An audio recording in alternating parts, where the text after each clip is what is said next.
Dude. Ooh, went live quick tonight. I know, right? I was like, I'm like, wait, I'm getting my notes up. All right, guys, welcome to episode 121 of the Drag Driver Pete Show presented by Summit Racing. Tonight's show is a banger. I'm telling you guys, it's going to be awesome. Get ready, sit down, get comfortable. We have Drag and Drive event updates. There's been some new events added. There's also some events that are postponed, so this is important. And we have Matt Frost of Rocky Mountain Race Weekend. He's going to be on tonight talking about this coming up event and the 2026 Rocky Mountain event. Plus, we have Tommy and Jim from Summit Racing on to talk about all things drag and drive and the Summit truck and building an S10 and taking a vacation, doing drag. I mean, it's going to be awesome. Mr. Eric White, hit the intro. Let's do this. All right, let's do it.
Dude, you ready for this?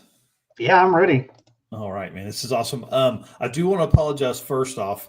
The lighting in this hotel room is trash.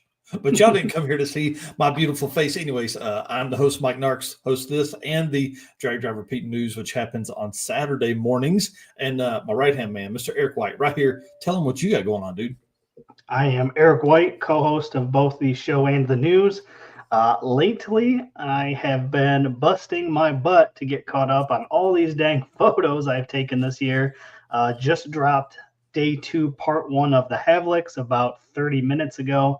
I do have all of day 2 edited, so we'll be dropping those. Every day will be a new part, and currently working through day 3, which I've already got a little bit of start on. So we're making progress. Pixie Set site is still going, but slowly. So for those that know, if you guys are going to buy a photo from me, I want that photo to be perfect. Okay. Yeah. So the ones that go on Facebook, they get some editing. They go right on Facebook.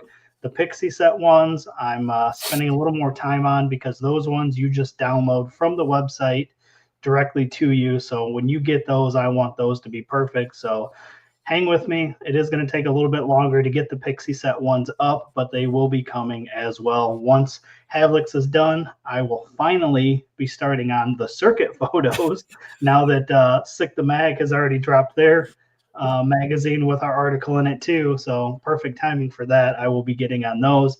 And then finally, we'll be back to Sick Summer. Hopefully I'll get those done before Sick Week 2026 kicks off.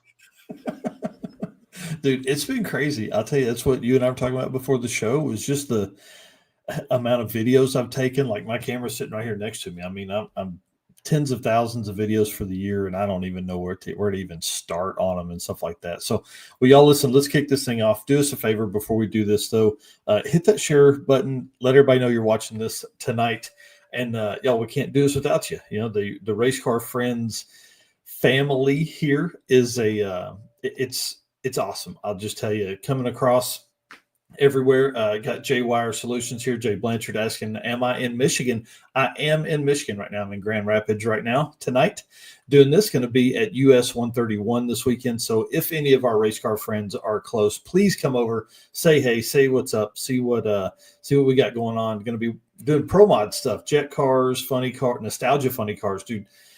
This event is fun for me because it is the weather is going to be freaking gorgeous. Like 60s for the highs, 40s for the lows. I'm in a hoodie for the first time in months, and brought my race car friend's hoodie up here. So, if we're going to be here, let's do it. And, we can't do this without you guys. Thank you so much for being here. And then thank you to our sponsors. They make all of this possible here. Summit Racing, who's going to be on later tonight. I mean, it's freaking awesome. I can't wait to have Tommy and Jim on. Deechworks, Molly Motorsports, Driven Racing Oil. Those guys, man, they do so much for us here. Howard's Cams, J-Wire Solutions, who's actually in the comments tonight. I want to say hey to Jay. AFCO Racing Products. Man, I'm still trying to get that worked out to where I'm good with it. Performer-Built Transmissions, who we're going to get to see on Drag Week here in the next couple of weeks. Car Change 3D, who I got to hang out with last time I was up here in Michigan for Heads Up Hustle. PowerTube TV, WAF Racing, Sweet Patina, and Racing Junk Classified. Y'all, we can't do it without them. Please, if you're trying to do some shopping and looking for some parts, man, hit them up. If you need a contact at any of these places, please get with us. We'll get you with the person that we feel like could help you the most, and we'll go from there. I mean, we want to help you guys, and we want to help them as well. Summit Racing Speed Legacy began in 1968 as a one-man startup and is now the world's speed shop. With 4 facilities and 200-plus catalog editions, they fuel your passion, save you money, deliver fast, and offer top-notch customer service for more than 1,500 brands. Make sure to download the Summit Racing mobile app for easy access to speed parts. Find them on Facebook, YouTube, TikTok, and Instagram, or on the On All Cylinders podcast for more automotive discussions. While I was in the air today, I listened to several of the On All Cylinders podcasts. From humble origins to the social media lane, Summit Racing stands by your need for speed. And if you're looking for some speed, summitracing.com will get you there and get you all the stuff. And while you're over there, dude, for the first time maybe ever, neither one of us are wearing our Drag Driver Pete Summit branded merch, which you guys can pick up. There's big brim hats, there's hoodies, there's t-shirts, all that kind of stuff. So it's going to be awesome. All right, sir, let's talk about some Drag Driver Pete updates. Real quick, we've got Brandon here asking if we can drop links to our photo albums. Because I'm probably a tiny bit OCD, our photo albums are actually by event, by day on Facebook. So it would be hard to drop the albums. But if you go to the Drag Driver Pete Facebook page, across the top bar, there's a post about channel, mention, reviews, reels, more. If you click the more drop down, it'll take you to photos, and then you can go to albums, and then you can see all the albums again by event, by day. So they're broken up, into smaller albums. Yeah, I'm telling you, that's been one of the coolest things I feel like I've kind of worked through, because it makes it so much easier to find a photo. There's other places that don't do that, and I'm telling you, as you get to looking for stuff, man, it just becomes really hard because you're going through thousands and thousands and thousands of photos. All right, Drag Driver Pete updates, dude. Is everybody ready for this? I don't know if they are. The Parking Lot Beers shirts mailed, what's today? Wednesday, mailed yesterday. Dropped them off at the post office. The guy gives me like a little carry thing, and I was like, nah, buddy, that ain't gonna work. I got a whole bunch of these. So this is about half the order right here that was in there when I grabbed a picture real quick. So again, thank you so much to everybody that ordered that. Those are available on the website right now. We did order extra, obviously. We have t-shirts, and then I think I have 1 or 2 hoodies left, something like that. I think most of those were spoken for. And then those should go out. They'll go out next week, because I won't be back home until Sunday night. So those will go out next week. If you guys order something this week, just be prepared, a couple day wait there. But thank you to everybody that ordered those. And one last piece of information that is important to the bundle order that everybody made. The Race Car Friends special decal, those didn't go in those packages. And I didn't realize it until after I got back home. So those are going to go out when I get home as well, but they're going to be in an envelope. So there you go. No, that's what happens when you are, short on time. Shirts came in. I was trying to pack them, get them all out before dude, I had like 4 hours in taping the labels on packet, like taping the labels and getting all that stuff ready and making, it's crazy. And I forgot those stupid stickers. The Parking Lot Beers decals got in there because Steven was helping me, but I was supposed to put the Race Car Friends decals in later and missed it. Dude, you need one of these label printers off of Amazon, man. Dude, that's what I'm buying. Like, man, $80 or something on Amazon. Yeah, we are. We're at a point now to where we ship enough to where I could make something like that make sense. Before, when we were shipping 2 or 3 things a week, it didn't really make sense. But at the level we're at now, it's getting a lot better. Yeah. Shout out to my coworker here, Skylar. He ordered one of these beer can shirts. We won't say that they were made after the PBR inspired shirt, but you know, parking lot beers for sure. So big shout out to Definitely. him for placing an order too. Yep, yep. Appreciate that a bunch. And the folks in Canada, you guys got a deal. You got a deal. Shipping to Canada was $24.60 per Oh, package. They got it for free. So that's the way it goes. So shipping to Canada has been changed after this one here. All right, buddy. Tell us about what's going on right here. yeah. So like I said, these are the Havlic's fastest streetcar shootout photos. Again, we are working our way through those. Again, this just before the show, I dropped day 2, part 1. So trying to keep it less than 100 photos. Just makes it a little bit easier for people to kind of scroll through, see their cars and everything like that. But when you see these, please, if you know a driver and they're not already tagged, tag them in the comments, let them know so they can see these photos because, man, some of these photos have been great. I I don't get too crazy excited about my photos just because it's hard to hype yourself up. But there was some of these in here that I sent you that I'm like, this one's gonna be good. Dude, you have a really good eye for that stuff. Plus, you have just your editing style is great. So great job on those, man. I can't wait. Yep. So again, each day I will be releasing day 2. So I think we've got 4 more parts to day 2, and then we'll roll right into day 3 because I've already started editing them. So by the time I post all of day 2, we should be rolling right into day 3. So hopefully we can just keep this train rolling, and we'll keep releasing photos. And by the time that's done, you'll start seeing the circuit photos. That's awesome.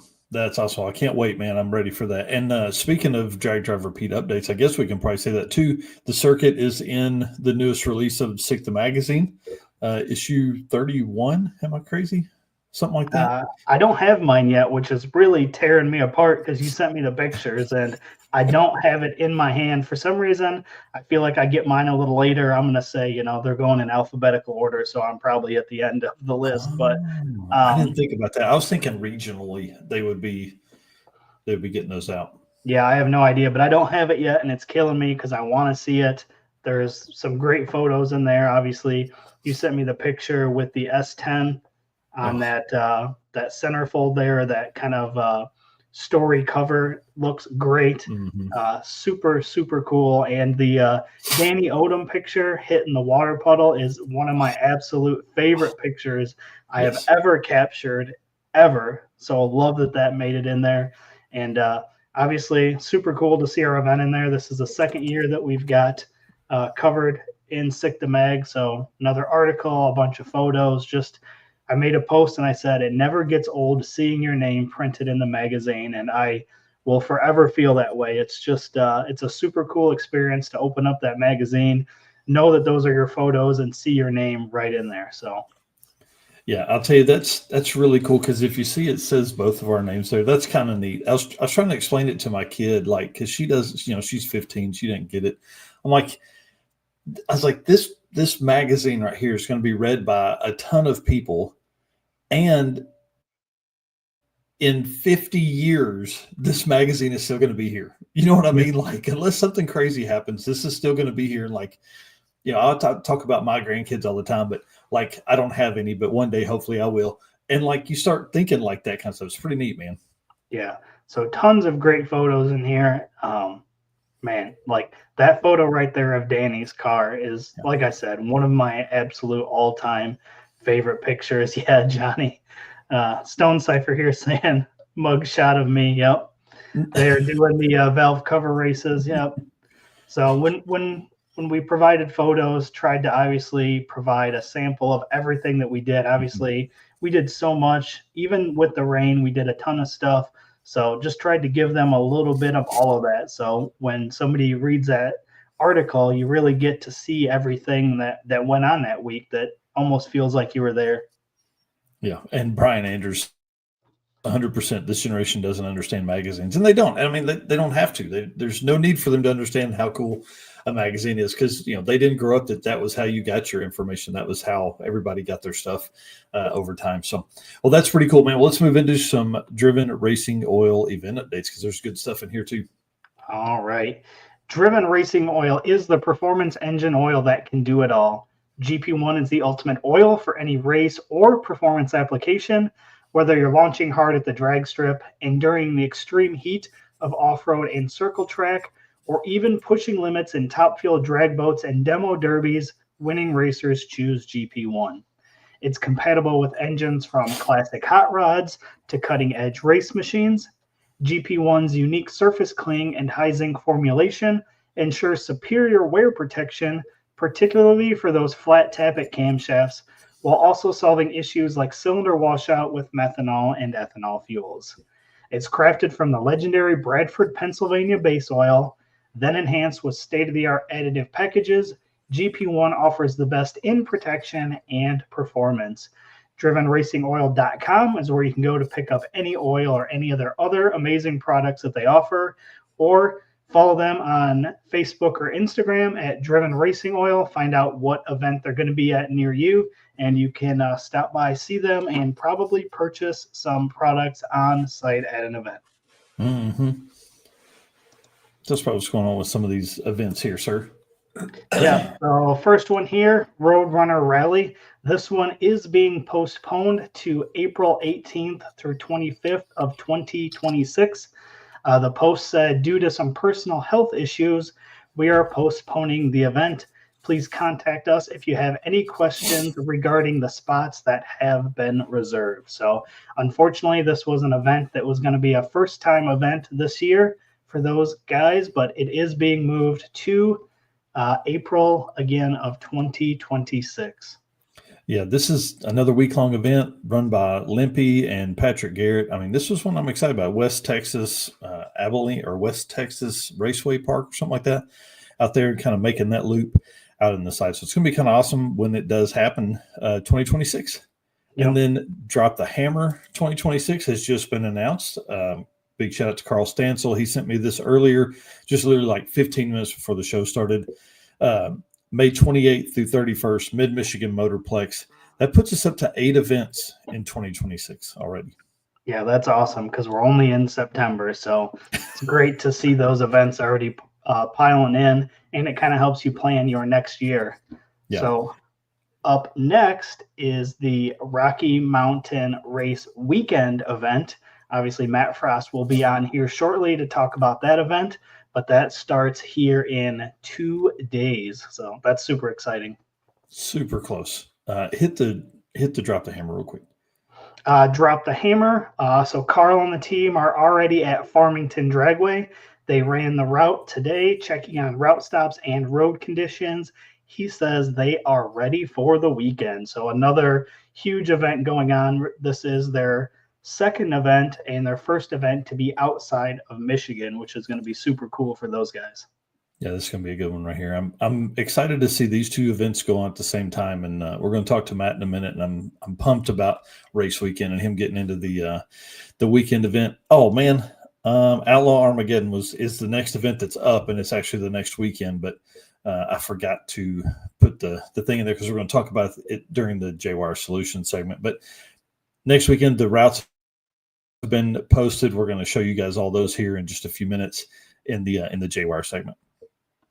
And then the next event that you are going to be at, which seems like it's going to be coming up real soon, Hot Rod Drag Week, September 14th through 19th, the 20th anniversary of Hot Rod Drag Week. It's going to be great. Unfortunately, I will not be there, but you will have the one and only Tim Gurley with you, who is an excellent photographer. So no doubt that the photos are still going to be great. This is kicking off at Maryland International Raceway. Wow. Yeah, I'm pumped about this. You see Danny Grubau's post here says, I only have 1,100 miles to drive, and I'm not even leaving until tomorrow morning at the earliest for race weekend. You're an animal, dude. Are you going to sleep? Yeah. No, he doesn't. He doesn't sleep. And Tim saying, yeah, it's coming up fast. Dude, it's literally next weekend. We leave next Friday.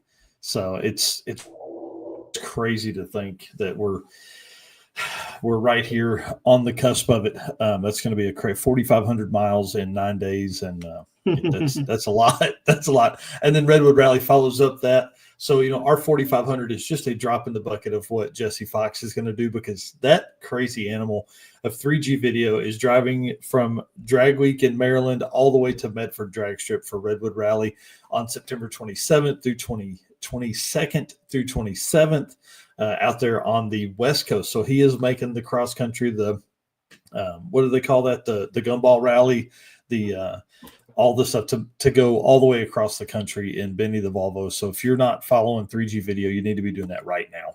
It's crazy, dude. That puts us at 50 events for the year. Yeah, and we've got breaking news right here. Buckeye Skips, we are working on our 2026 event. It's looking like end of June, first week of July. So there you go. That'll be another one to put on the 2026 schedule. Bring it on, man. I can't wait. Yeah, Tim, you ain't even get started yet. So Tim and I are doing Friday at Outlaw Armageddon at Tulsa Raceway Park. And then we are bombing just as fast and as far as we can on Saturday to get there, all the way from Tulsa, Oklahoma to Maryland International Raceway, with a stop in there to see our buddy Paul at BTR, and probably hit Mo Party, because we have some friends that are going to be there as well. Yeah, I'm definitely going to have a case of FOMO on this one. Obviously, Drag Week last year was awesome, but man, this year, June put a hurting on all the events for me. So yeah, we've got to do some better planning on that one. That's a tough one, man. For sure. What's up, Tom and Julie? Howdy to those guys. And then Richard Brewer on the road, headed this way to me right now. Him and I are both working the Midwest Drag Race Series Funny Car Nationals this weekend. Yep, the man with the drone right there. Killer shots. Yeah, I can't wait. He's really leaning into some of that, and we are working on trying to get him some more, jobs within that, some more freelance stuff. So I'm excited to see where he takes that drone and goes, over the next year. And say, just entered Michigan. We'll bring it on, dude. I'm excited. There's an extra bed here in the hotel room whenever you're ready. All right. Thanks again to Driven for the work and the support and the being awesome as we move into the busy part of the season here, I guess is what we could call it. Well, J-Wire Solutions, who you guys saw in the comments earlier, expert car and marine wiring solutions you can trust. J-Wire Solutions can wire and plumb your hot rod, your race car, your drag and drive car, your boat, your sand rail, your dune buggy, whatever you got, they can do it. Your snowblower. Plus, they offer products to make your driving experience better, like the blinker module that is a must for all drag and drive cars. The module allows your car's rear turn signals to operate just like your stock daily driver, which means when you put your foot on the brake, typically in these universal wiring kits, your rear brake lights, your rear blinkers stop blinking. So, you need it when you get there. So got to do all that. Well, let's talk about this, because I see Matt is backstage here. So I want to go through the Outlaw Armageddon 10, the biggest no prep race in the country. This thing is absolutely crazy. There's like 200 cars signed up or something already. It's going to be insane. They are hosting the first ever drag and drive within this, run by Felicia and Aaron Smith, and I can't wait. They dropped the routes today, or yesterday. Today dropped the routes today, just in time. So I'll read the quote what Chris Dingman put up, and then we'll go over all that stuff. It says, drag and drive participants, here is your map for Thursday and Friday drive. We'll be heading east on Thursday and west on Friday. There'll be a lot of small towns and some cool scenery along the way, and several places to pull over and just chill or grab a bite to eat. He said, I'm going to try and hit Eskimo Joe's on the OSU campus on Friday for lunch. So make sure and share accordingly. And we're just a week away from Outlaw Armageddon 10. Big Mark Sorensen and the rest of the staff can't wait to see everybody. Dude, 190 miles on day one, 182 miles on day two. Yeah, for what would be equivalent to a regional style event, that's quite a bit. That's a bunch, dude. That's a bunch. But I like the way they're doing it. They're kind of letting those drag and drive cars race in the morning during testing, and then they'll go make their big route. So they'll have basically all day and night. So. And then they'll come back Saturday in front of everybody on Saturday. Is going to be incredible. I mean, we're getting the amount of tickets sold for Tulsa Raceway Park right now. You can almost watch it by the second just go up. It's just ticker. So, and then class rules here. I don't know if you guys can see that. If you can't, jump on the Outlaw Armageddon page. But I wanted to show these trophies, man. These things are freaking awesome. Tim said, "Are we joining on the drive part?" Maybe. I don't know. We'll see how Friday goes. We may just need to be present at the track on Friday for testing.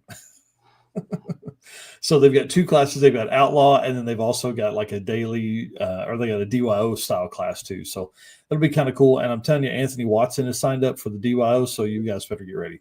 He's a 14.0 killer, can go consistently all the time, anytime he's on the track. But there's several people within that, like Alexandria Garcia, our lady, the MF Queen out there, Eric Daniels of in the Durango that ran in 11.0, and then Ty Atkinson in the CTSV.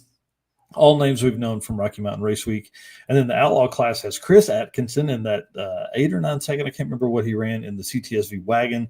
And then Derek Harris in the 17 Camaro, plus a ton more. I mean, that was just who I grabbed just right before we were starting this thing. So yeah, it's kind of crazy.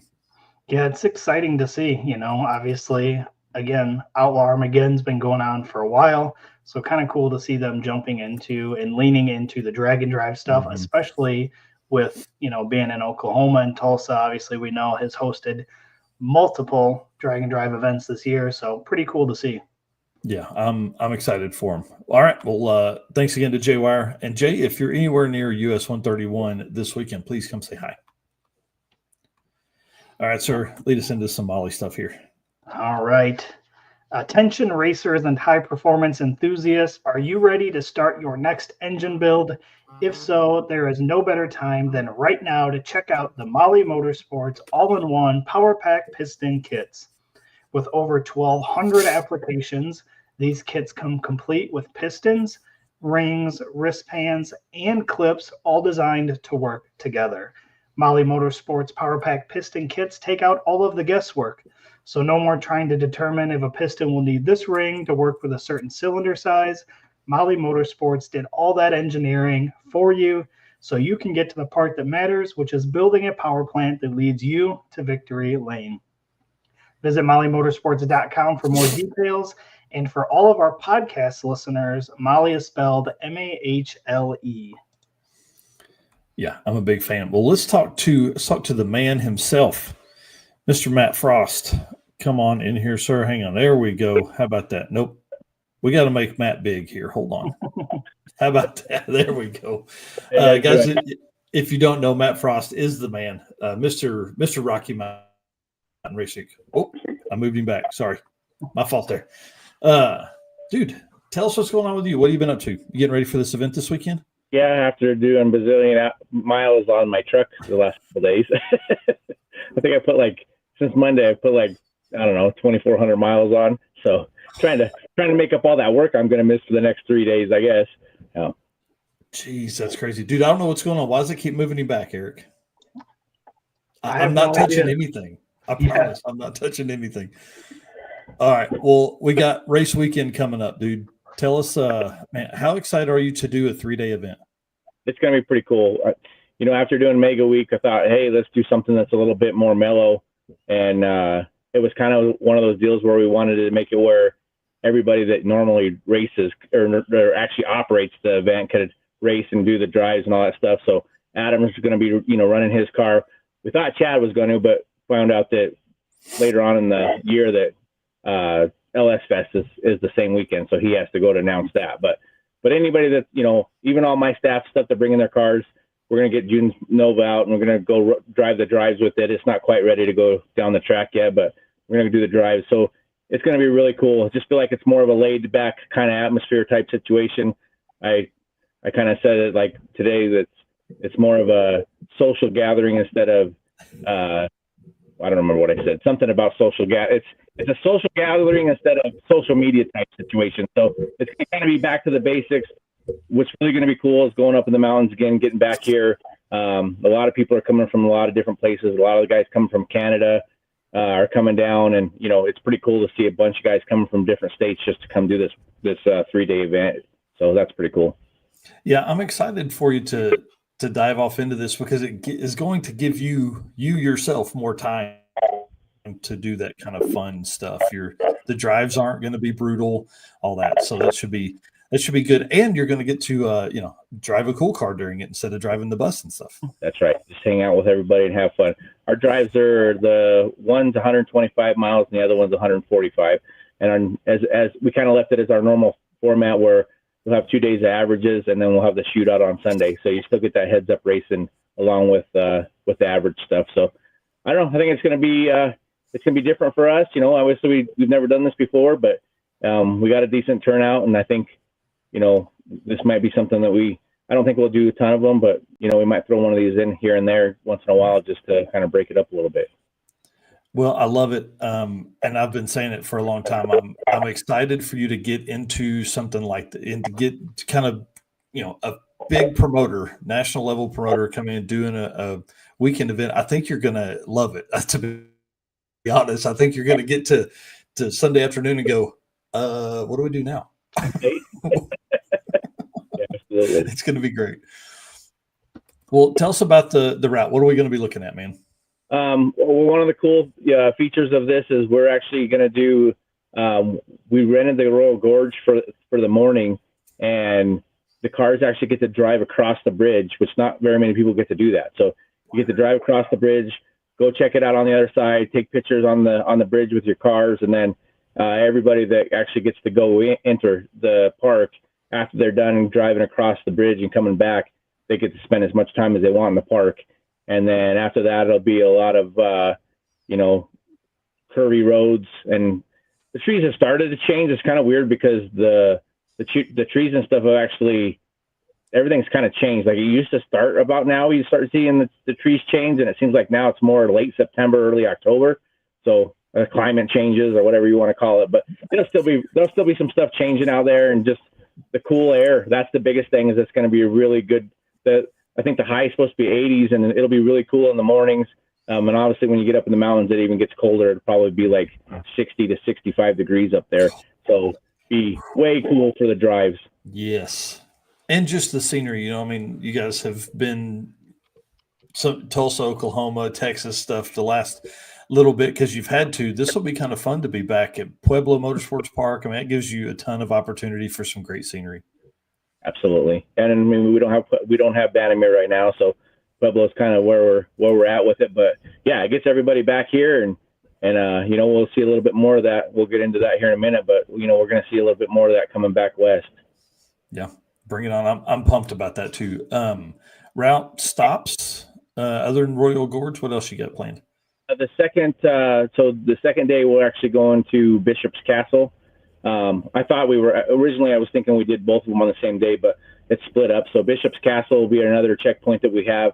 If you've never been to Bishop's Castle, it's a really cool place where a guy, basically his whole entire life, he built this castle by hand with other people's help. And it's kind of sketchy in a sense because some of the stuff, like it's welded with a flux core welder, and it's got all these different rocks that are, it's an amazing place. Like if you've never been there, you got to go there, but it's very sketchy and go in at your own risk. But we've had guys go all the way to the top, to the ball on the very top, which I think it's probably a couple 100 feet in the air. And they were up there shaking that ball. I'm like, you guys, you're nuts. Like there is no way. I got to a certain point. I'm like, I'm good. I can't go. This is enough for me. Yeah. They're up there shaking that ball. So, but very, very cool deal. So. Man, that's crazy. Yeah, that's like a staple of Rocky Mountain. The Bishop's Castle is a cool deal, and I sadly have never been. I missed the day you guys stopped by there when I went out in 23, and I won't miss it next year. I promise. Good. Yeah, you got to check that out. That's definitely and what's crazy is I've lived here my whole life, and I didn't know it was there until we went, and it's pretty amazing. If you come into Colorado, you got to go see that. That's just one of those things you got to go see. Yeah, for sure. Should have been on my list a couple weeks ago, I guess. Oh yeah, that's right. Yeah, we went to Pikes Peak, and that was pretty sketchy. Oh, I bet. That's another place. What's crazy is I've never been up that. I need to go do that.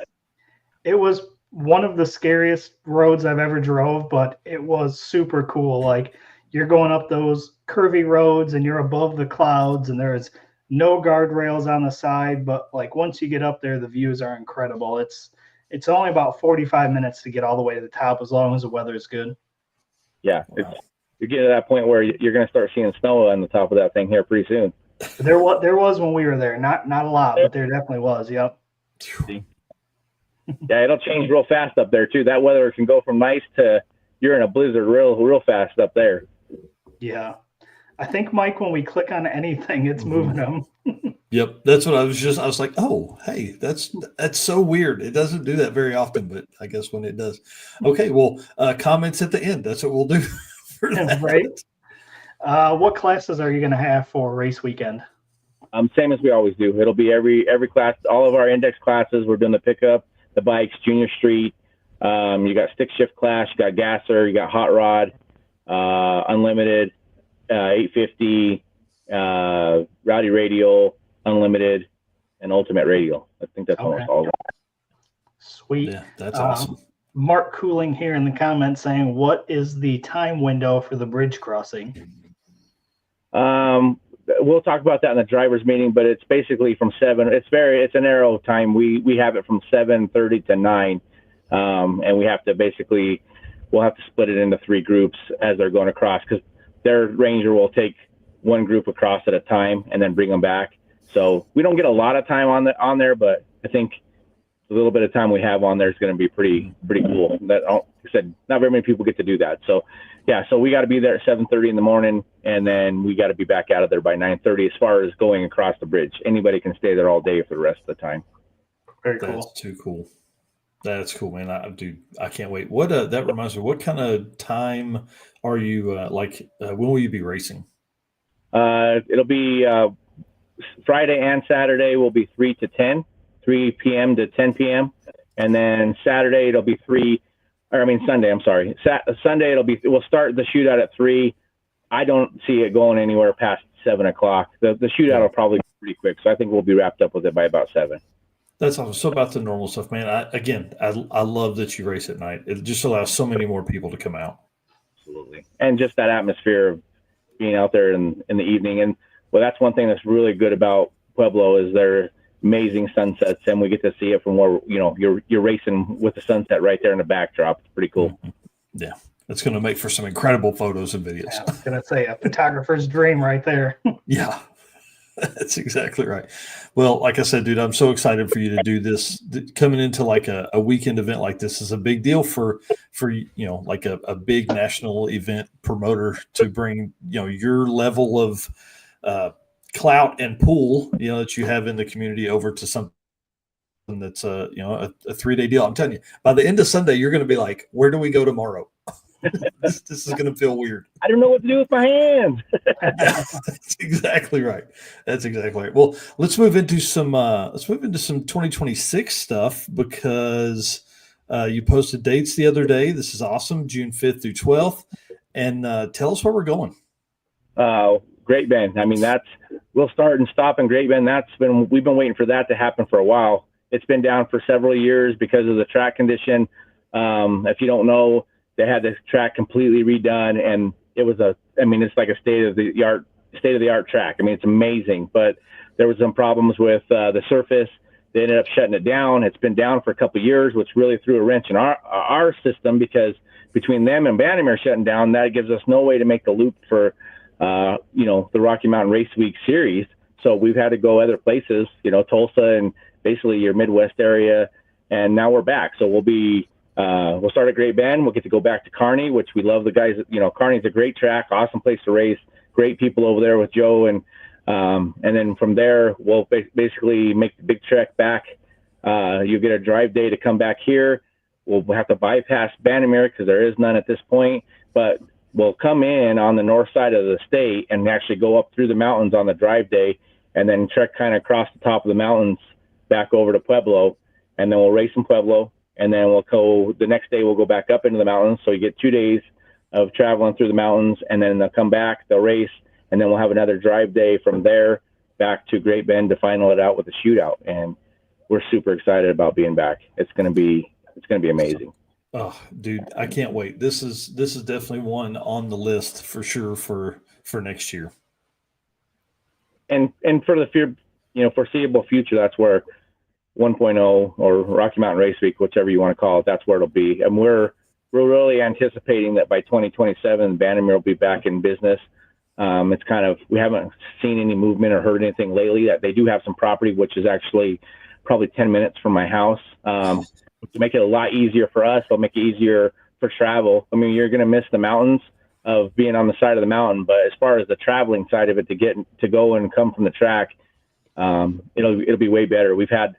It takes a lot to get there now because of just the growth here in Colorado. If you want to race on a Friday now, you pretty much have to leave Friday morning to get to the track to be there, because if you try to do it like you used to, where you got off work and ran up there, there's no way. So the way that the location is now, it's going to help everybody out.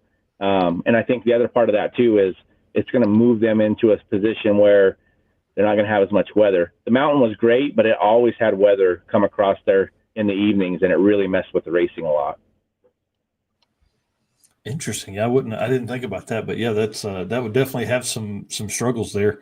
And this new place that they're doing is going to be incredible. I mean, they're like hundreds of acres, and just they have a full plan for the entire area around it. So absolutely, I mean, there's all kinds of different, basically a motorsports park. And if anybody is going to have the highest state-of-the-art facility that you could possibly have, it will be them. I mean, we've already seen kind of what Flying H did with their scoreboard and how it shows the increments and all that, and just how amazing that is. I can only imagine what Vandermeer will do with that kind of technology and some of the other stuff. They did the heating and cooling system at the old track. I think that there's just, I really look forward to seeing what they do with the technology that we have today. Yeah, it's going to be awesome. And those guys are literally on the front edge of all that. A lot of the equipment everybody uses now was, developed by those guys. Absolutely. The rotator, the tire rotator and all that stuff. What's really cool is if anybody ever really pays attention to those, the rotator, it actually has a Mark Williams third member on the top of it. The axles come out of the drive, the slick. So if you ever nobody ever really looks at that kind of stuff, but when you're like, holy crap, that thing's got a Mark Williams freaking third member in it, and it's like one of the aluminum carrier type ones, or the housing with a third member. You're like, that's some serious stuff right there. But yeah, those guys do an amazing job at all innovating the stuff that they do, and their stuff is all over not even just the country, but it's all over the world. Mm-hmm. Larry and they don't mess around. Well, dude, I'm really excited. This weekend, I think, is going to be really cool. The number of people that you have coming from all over the country. I mean, we saw him in here. Josh Rich is coming. I think he's Missouri or Kansas or something like that. I mean, you got folks from everywhere, and I think that's just proof of what you've done. 10 years now, you've hosted more than 3,000 people in Dragon Drives, and now everybody's just wanting to do whatever they can to come out and race a Rocky Mountain event. So you've done a great job, man. Well, we appreciate it, and we appreciate the support of everybody that does come. I mean, that's a big commitment to come all the way from Florida and any of these states to come out and do this. And the guys from Canada and all them coming down, like, that's a big commitment to come down for a 3-day deal. It's pretty humbling too on the other side of that, for sure. Yeah, for sure. Well, what are you most excited about? Man, it's just, I don't even know how to explain it, but just how it's going to be laid back and just be able to spend some time with everybody. Like, that's what I want to do. I want to spend out on the drives and hanging out with, the guys, and actually things get so busy for me when we're doing these events. I try to get out there and see as many people as I can, but I don't really get to spend any time with people. So I think this event's going to allow that to happen. I can, I think we'll be able to just chill out a little bit and just hang out with the people. And, we'll still see some 200-mile-an-hour passes. I mean, I know that Jason Hurley's working hard to get his car done. Trevor Brandon, his car is always fast. So we're going to still see some fast stuff too. And the air is going to be really good. So I think that's really going to help with some ETs. But just to kind of just be out there with everybody. I was going to have my own car and actually run the Hulk at this. I'm kind of bummed out that we ran into some difficulties with that car. But we're going to do some revamp on it over the winter time. And I'm going to have a lot more of a drag and drive friendly car when we come out the other side. But that was kind of my idea. But to get June's car out and just be able to go cruise that thing's a 5-speed car. So getting to run it through the mountains and doing all that. And she might not drive it because she says that I make her nervous when I ride with her. So I might have to drive, but that thing's got it's got a crazy transmission there. It's got the TKX that's face plated and all this stuff, so it bangs in gear, when you shift it and stuff like that. So, she said that I told her that it bangs more than when she drives it than when I do. So now she's all stressed out when she's driving it. Nice. I think, what do you want? I don't know what to tell you. So that's awesome. Yeah, and dude, 125 miles, man, that's going to be nothing for you. It's going to be great. Yeah, we'll be able to do that in our sleep and come back and have all kinds of extra time for activity for sure. Yeah, and again, the night racing, man, that's where it's at, dude. People don't understand that haven't done it yet, but it's really incredible to be there and because again, as time goes, the track gets better, the air gets better, everything usually gets better. Yeah, you're not in the hunt of trying to hurry up and get it done first thing in the morning, and then you just don't have any time left. I mean, it's the exact opposite. You got to get that first pass in, and when you first get there in the heat and get that knocked out, so you got that slip in your hand, and then if you just stay every hour, the track gets better and better, and you watch the guys there that stay all the way towards the end of the night, and they're just freaking ripping out there. It's amazing. Yep, and it allows for a lot more fans. I feel like a lot more people are going to come out and spend some time there, dude. Yeah, I don't know what haven't we talked about yet, Eric. I think we've got most of it. And I don't know, hot dog machine going to be there? The dog machine's going to be there. Water will be there. Yeah, we'll definitely do that. We're going to have a couple of food trucks are going to be there. So, yeah, I think it's just going to be pretty cool. You're not going to see a whole lot of it on the social media side of it unless the racers post it on there. I think James is going to try to do a live feed. He didn't confirm that, but he was trying to figure out if he could put that together so they could kind of see how they would do with a live feed. So hopefully that happens, but otherwise you're just going to see bits and pieces of it. This is it's just kind of old school. I said today, pretend like you're an 80s kid where we don't have all the technology and stuff. We're just out there enjoying what we're doing and just having fun. And I think that's exciting for me too, is just to get back to the basics, go out there and we're out there just doing it. Yeah. Well, and one thing we talk about on the promotion side of stuff is the live stream stuff lately has been so good that do you need to go to the track to spectate? Dude, with this one, you'll have to. If you want to see the stuff, you're going to have to go spectate, or you're going to be waiting on it to drop, from all the folks that will be there. Yeah, I think, and you're right. We've talked about that, and it definitely, what people don't understand is, it is easy to just turn it on TV and watch it. But if you're within an area where you can get to a track and go, you don't even understand how much that ticket that they could, to come in that gate, what that does for an event like ours to keep it going. And then you just don't get that feel. One thing that's crazy about what we're doing this time that we don't normally do is we're allowing trailers in. You're going to basically, I kind of got this off of King of the Open Road. I know that they do it where you can work out of your trailer. You don't have to put it in impound. And that's kind of what we're going to do because this is laid back. Well, what I can tell you, even that in itself bothers me a little bit, because even when we were at Havlic's Fastest Streetcar Shootout, okay, we're working on the car the entire weekend, and I don't feel like we ever got out of our pit spot. And I thought to myself while I was driving home, I'm like, what a difference that is from what we normally do. Because you got walls up, basically. There's walls there. Like, you don't get to visit. When there's no trailers in the way or whatever, your guys, the other people's cars right next to yours, on both sides of you, and front and back and whatever. And just the difference in what that does to get the communication between everybody and the camaraderie is amazing. I mean, don't get me wrong, it was so hot we definitely needed a trailer and to get out from the sun. And sometimes that's where we're at with race week too. But just the difference of not having that camaraderie is huge, and you can see that. And I think that's the same thing that's going on with these live feeds. You're not getting there, you're not feeling the thunder of the cars and the smells and everything else, and people are missing out on that. And then it also gets to the point with that too, is if you're out there just watching it in the garage and you're not going, generally you're going to take your friends or your family or kids or whatever. And if you really pay attention to what's going on, we need a lot more kids to be involved in this. So stop watching it on a live feed, drag your friends in, drag your family in, go grab somebody that's never been to a drag race before and bring them to one of these events, because I don't think everybody really understands how important that is. Yeah, and you can just walk through the pits and actually see these cars. Like, instead of just watching them on the TV, you can walk up, you can You can look inside the car. You can look under the hood. You can talk to the driver. Like, it's a touchy subject because, like, yeah, I'm at home. I can't be there. I would like to watch it, but at the same time, I get like being there is totally different. And if you're able to, you should go, because again, you're not going to get those experiences to see the car in person. It's going to look different than it does on a screen when you see it in person.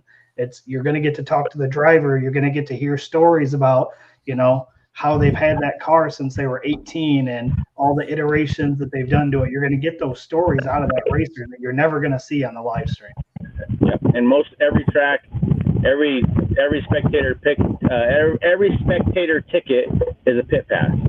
Almost everywhere you go, that's the case. Unless, and even in the bigger events, you may not be able to get up close and personal with some of the big racers because they've got it cordoned off or whatever. But you're still right there in the thick of it. So if you've never been to a drag race, you have to understand that you get to be up close and personal with everything, especially drag and drive stuff. You're really close and personal with them because their clothes and their bags are all shipped out there. All their freaking car parts are out there. Like, it's spread out. You get to see actually every part of everything that they have going on is all out there for you to see when you walk up there.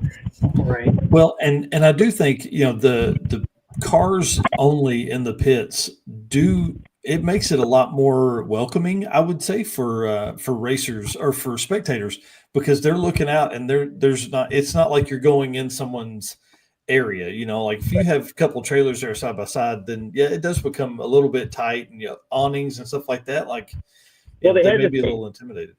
They intimidated and they hesitate to walk in. I mean, I see somebody's interest and I'm like, hey, walk around the car, check it out. You don't got to be scared to come into our pits. It's even like people, hey, I mean, it's respectful and I appreciate it, but hey, can we take pictures? Yeah, take as many pictures as you want. You want your kid to sit in the car, come over here and open the door and get them in there. Like, but you're right. That's the difference between that is when it's all open like that, you feel a little more comfortable going and looking at stuff. And a lot of the time when we're into the big events, you can definitely see that intimidation factor. You got to coach people to come in there and check it out, because I get it. A lot of people are nervous, and maybe there are some people that aren't welcoming, but that's usually only if they're thrashing or doing whatever. Most of the time, everybody that I've ever been around, they're pretty cool about letting people come and hang out. So yeah. Well, and the one thing that's great about being able to utilize your trailer during the weekend is you're going to end up with a ton of people camping.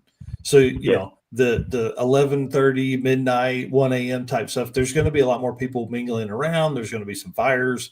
It's going to give you an opportunity to really go out and meet those people that are in the other pits that are, hanging out and talking and stuff. So, more race car friends. Yeah, they're not packing up and going to the hotel right away because they got options. They'll hang out there. Some of them probably weren't intending to stay at their trailer, and they'll probably end up being there. Yep. I've lived that life before too. Matt, dude, thanks so much for coming on tonight, man. I really appreciate you taking the time. I know you guys are busy and getting ready for an event this weekend. I mean, guys, if you haven't picked up, Matt runs the Rocky Mountain Race Weekend event, Pueblo Motorsports Park, going to be there Friday, Saturday, Sunday this weekend, and just go out there, man. Get out there and hang out. Yep, come check it out. Come see us. There's gonna be a lot of cool cars there, and get in on that. If you don't want to spend the money for the whole 3-day deal, you get the package deal of your family for Road Week, and you can actually go do everything the racers do. That's one thing that we invented that. Whether anybody wants to say different or not, we invented Road Week, which gives you a value pack for your family, and your family can go along with you. They just can't go down the track. And actually, with Race Week, we've made it to where when we're on a slow time, we'll even get you road weekers down the track. We've had many times we've had people who've never been down the track go sign up for Road Week and go make a pass down the track, which is so cool. Yeah, it's awesome, man. I do love the Road Week aspect, and there's a lot. I mean, almost every other event offers something similar to that now. Sure. Well, it's good. It's a good thing for everybody. Just like we talked, we got to keep pushing forward and keeping people involved in the sport so it stays together, because we definitely need those younger people involved and get them there, get them to the track so they can smell that and feel it, because once they do, they're usually ruined. That's right. Exactly right. Well, last thing real quick, Jonathan Stonecipher says, you come to our pit, you may never leave. That is right on the money. All right, man. Thanks so much, buddy. We appreciate you. Yeah. Have a good one. Yeah, you too. Dude, how fun, man. I love that guy. He is awesome. And, Rocky Mountain Race Week holds a special place in my heart for sure. That's what kicked this entire thing off back in 2020. So yeah, a lot of guys in here making comments about it. I'm really excited about them hosting an event like that this weekend. I'm telling you, it's just going to change the way he thinks about stuff. He says, maybe something they sprinkle in. I really think it'll be something that becomes normal for the Rocky Mountain Race Week family. Yeah, I was definitely looking at 2026 and how far Great Bend is from me, and that might be a flight there. Yeah, I was going to say that may be an airplane ride. That's about 11.5-hour drive. That's tough on a weekend deal, So you start looking at weekend events, and we had a lot of people make that kind of drive to get here for the circuit, or get to Tulsa for the circuit. And dude, you start figuring it up, like that's another 2 days. Now you're at 5 days worth of getting an event done, but that is better than 9, or better than 7. So that just provides a lot of people with a lot of opportunity to do more events. And we appreciate that. And again, the Rocky Mountain Race Week family is amazing. All right. Well, let's keep this thing rolling here, move into the next little bit. Again, I want to say thanks to Molly and their support of the program here. Without those guys, man, we wouldn't be able to do what we do. And thanks again to Matt for coming on tonight and talking. Yeah. I did look up that Royal Gorge. And if people haven't seen that, look that up and see what that is. I don't know if I'd feel comfortable driving across that thing, to be honest. Holy cow. Yeah, that bridge is really tall, really way up there. Yes. Yeah, awesome. That's right. All right, man. Well, tell us about some race car friends. Yeah, appreciate everybody in here so far tonight. We're about halfway through the show, and we've got Tommy and Jim from Summit coming up, which is going to be awesome. So, again, stick in here, guys. Make sure you guys are liking this, sharing it out for everybody else. But appreciate everybody that has been making comments so far. Thank you, guys. You guys are our race car friends. You guys are what keep us going, editing photos when I'm getting sick of it, because, yes, that does happen. And I get that comment about somebody wanting to buy a photo or loving a photo. That obviously keeps me going a little bit longer. So appreciate all of you guys. And again, our sponsors. We can't do all of this that we do today without these guys on your screen right now.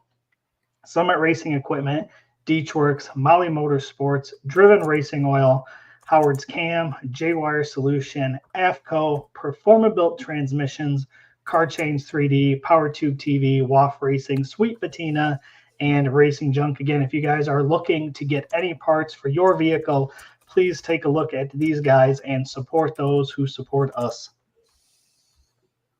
For sure. Sorry, I was sharing the live stream here into the Drag Drive Repeat Race Car Friends group. All right, well, let's talk about some Deechworks stuff, and then we'll bring in the guys. Deechworks is a leading manufacturer of high-performance fuel system components. The DW product line includes fuel injectors, pumps, modules, rails, regulators, filters, lines and fittings, surge tanks, everything engineered to support power levels ranging from 400 to 3,000 horsepower. Since its founding, Deechworks has been committed to delivering quality, innovation, and precision to the automotive performance industry. Every DW product is built to maximize reliability and efficiency, ensuring optimal fueling solutions for racers, tuners, and performance enthusiasts worldwide. As you can find it at deechworks.com, which you can see spelled out there on the screen. And make sure you type in code DDR10 for that 10% discount on your entire order. They've got merch. They've got any kind of injector or anything you heard me just list, they've got it. So we appreciate those guys being a part of this, and look forward to seeing them when we make our way back to Oklahoma City with the Circuit 2026. This has completely nothing to do with our show, but every time I see you on the screen with your hotel background, you look like you're about to be in some kind of crazy documentary. just throwing that out there right now. There's going to be some really good TikTok videos come from this. Maybe that's what I need to do all night tonight, is just record stuff. That deep TikTok 35-second documentary voice. There you go. All right. Well, let's talk to these guys here. Nope. Hold on. Got to get it set back up. Mr. Tommy Dupree underneath me here, and Mr. Jim Greenleaf on the other side over there. I cannot bend my arm. I cannot hear you guys. Uh-oh. Can't hear us. That's not good. Well, we'll let him work through that. Interesting. Tommy, can you hear us? Oh yeah. Yeah. He's set up. He's good. Well, if you guys don't know, these guys are awesome and some of our favorite folks from Summit Racing Equipment. We'll put them up top here. That's probably the easiest. Jim, have you got us now? Nope, not yet. I would say not yet. Well, probably the easiest way to do this is to maybe have Tommy introduce himself first and kind of tell us, dude, who you are, what you do, all that kind of fun stuff. So while Jim is filling with equipment there and trying to get in, so we represent most of the motorsports department within Summit Racing. There he is. So anytime you see the brand at any motorsports event, whether it be a drag and drive, one of the sanctioning bodies event, car shows, signage at tracks, anything like that, anything away from the campus, one of our campuses, we basically do that. Jim is a motorsports manager. I'm the supervisor. I've worked for him for 15 years this year, man, and we've come a long way.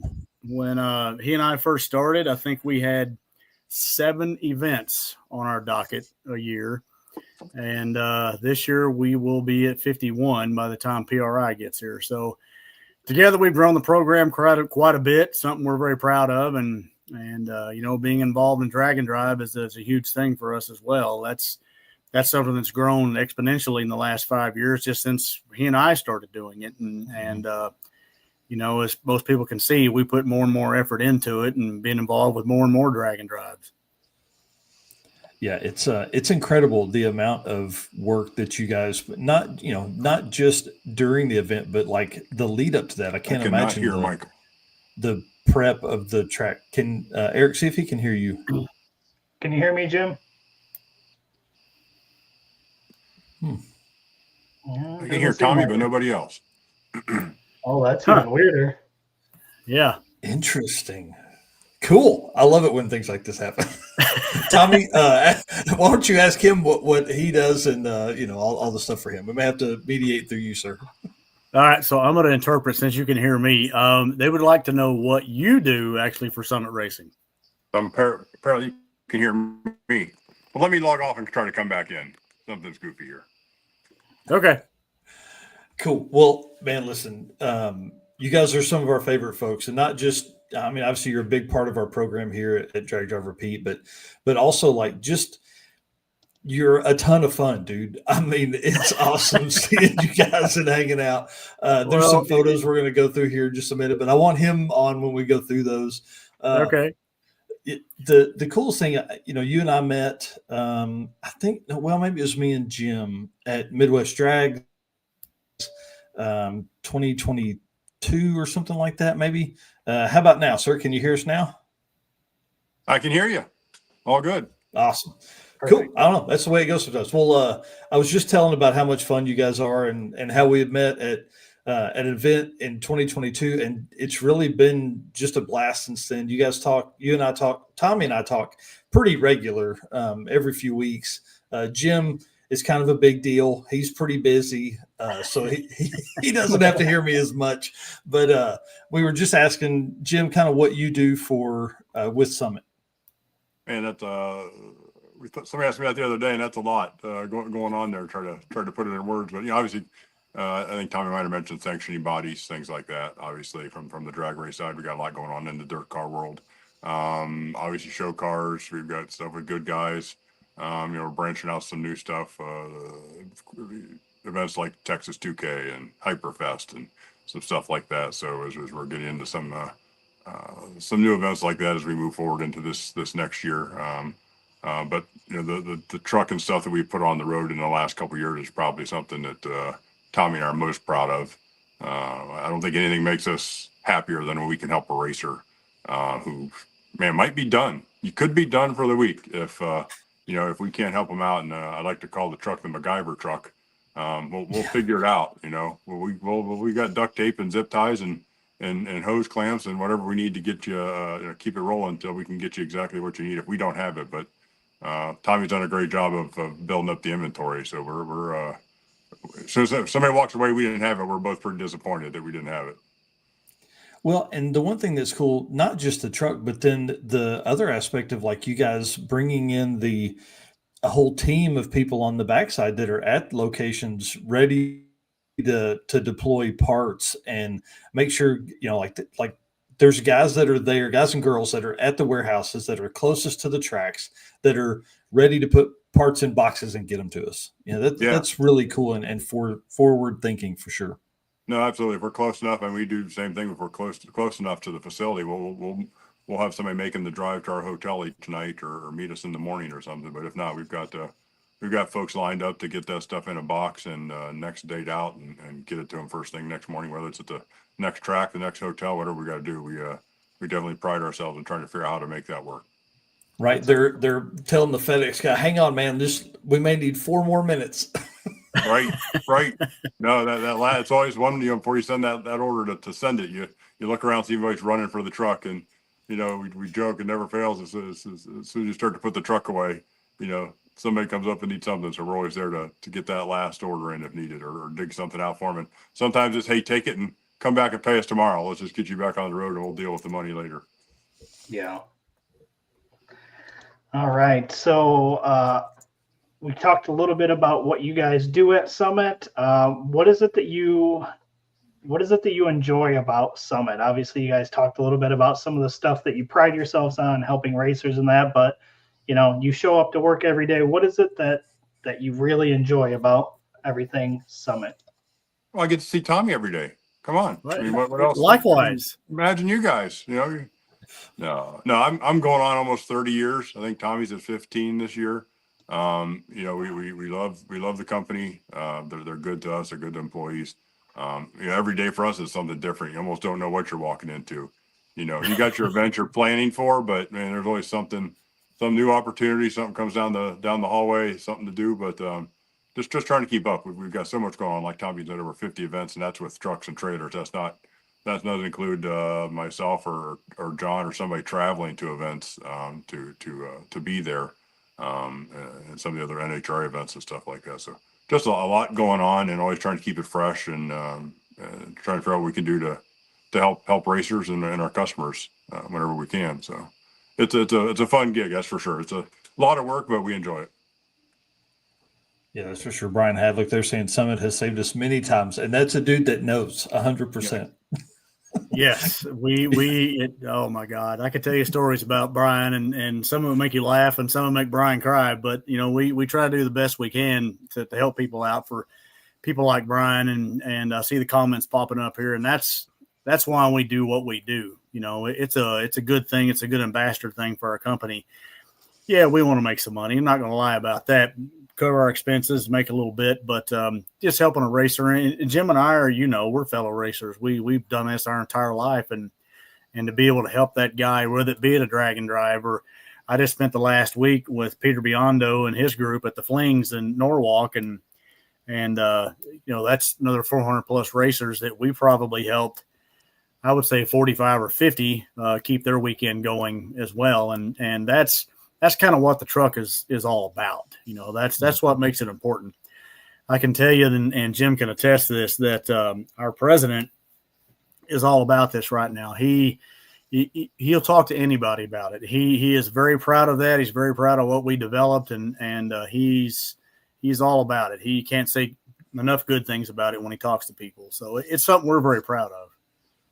Well, and you should be. I mean, and not just the one truck, but the second truck.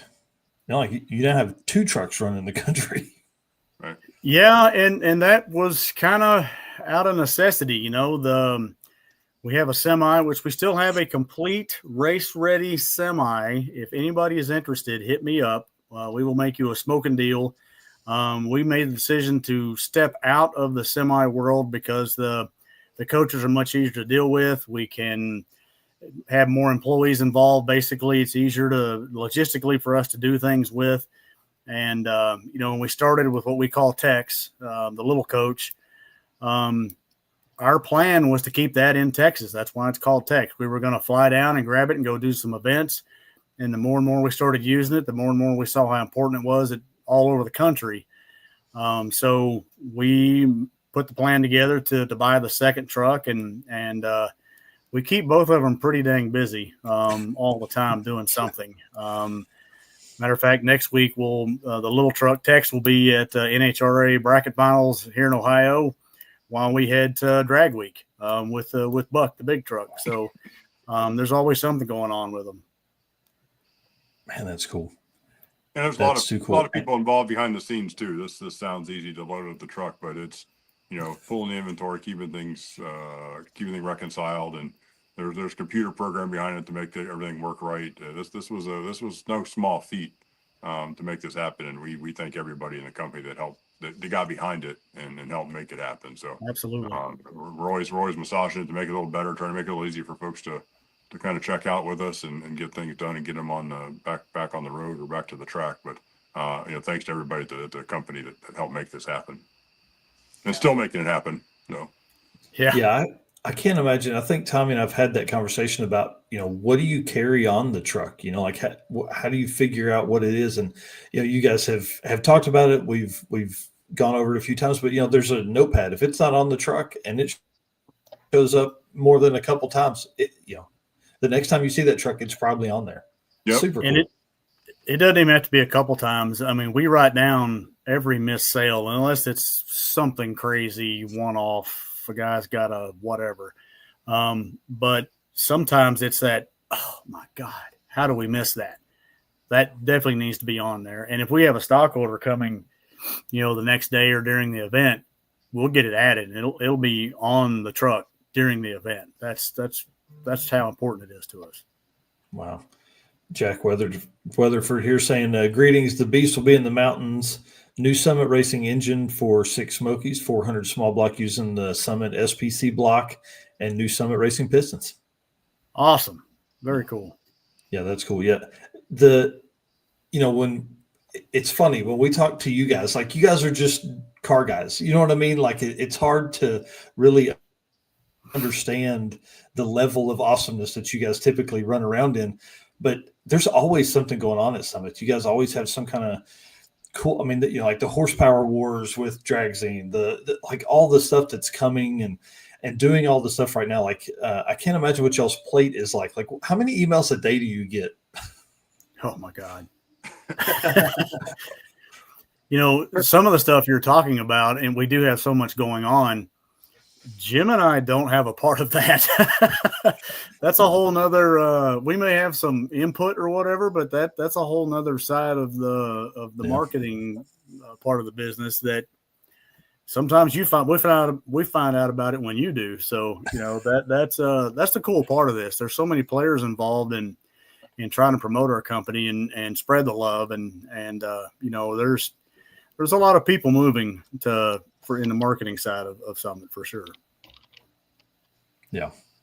Yeah. A lot of projects with the influencer. I can't imagine things like that. So a lot like from internet marketing to our advertising department to work on all this stuff so, that's what we do. So there's a lot of people involved in different departments that fortunate for him and I are responsible for some of these other parts that we're happy to be a part of.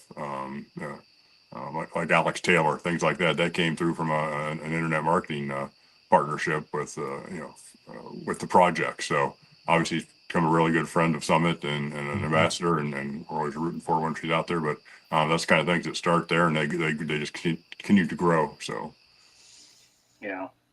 Well, you guys kind of talked about the different segments and everything with the marketing and that. How many employees do you guys have in kind of your group? I'm sorry, unfortunately, in our group, there's really 3 of us. I think you guys know Joy. There's 3 of us really in the motorsports department. We really, when it comes to getting folks out on the road to help us, we pull from the sales team at different sites to come out. So if we're doing something out on the West Coast, we'll pull folks from Reno and our Las Vegas staff to come out and do those events. And it's good for them to get out, come out, be face to face with the customers. They always have a good time. It's just like I said, a chance to get out and do something different. And but no, there's a lot of folks involved on the back end that come out and help us. Again, when it comes down to the main motorsports, there's 3 of us, and there's 4 sales guys now, a motorsport sales team that helped do a couple events. Wow. A couple of them are on their way to LS Fest for this weekend. And then Joy's on her way to Triple Crown. So yeah, there's a lot going on. A lot of moving pieces, but not a lot of people moving them. Yeah. That's for sure. It's a lot of the same. Well, and that's cool though. Like you think about it, somebody that is going to go to Ellis Fest is probably going to see that same person when they go to, insert event name here. Right.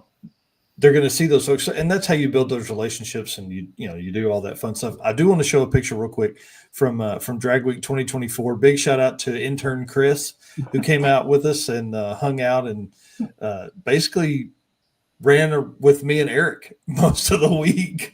Yeah. So we can't thank you enough for that. Yeah, take that one off our hands. Take one for the team. I think Alec and Kevin are in that picture. They are instrumental in, and they are not part of the motorsports, as a full-time deal. They are instrumental in us being able to do what we do, because we could not get up and down the road without them. And we couldn't be racing, in a week and a half or whatever it is if they weren't able to come out and drive the truck and take care of customers, and they enjoy it as much as we do. And you're right, that familiarity with folks, you start to, not only do you get to know them, but you start to make some friends. There's really special what this becomes when you almost feel like you're missing something when you're not there. Right. You are missing something.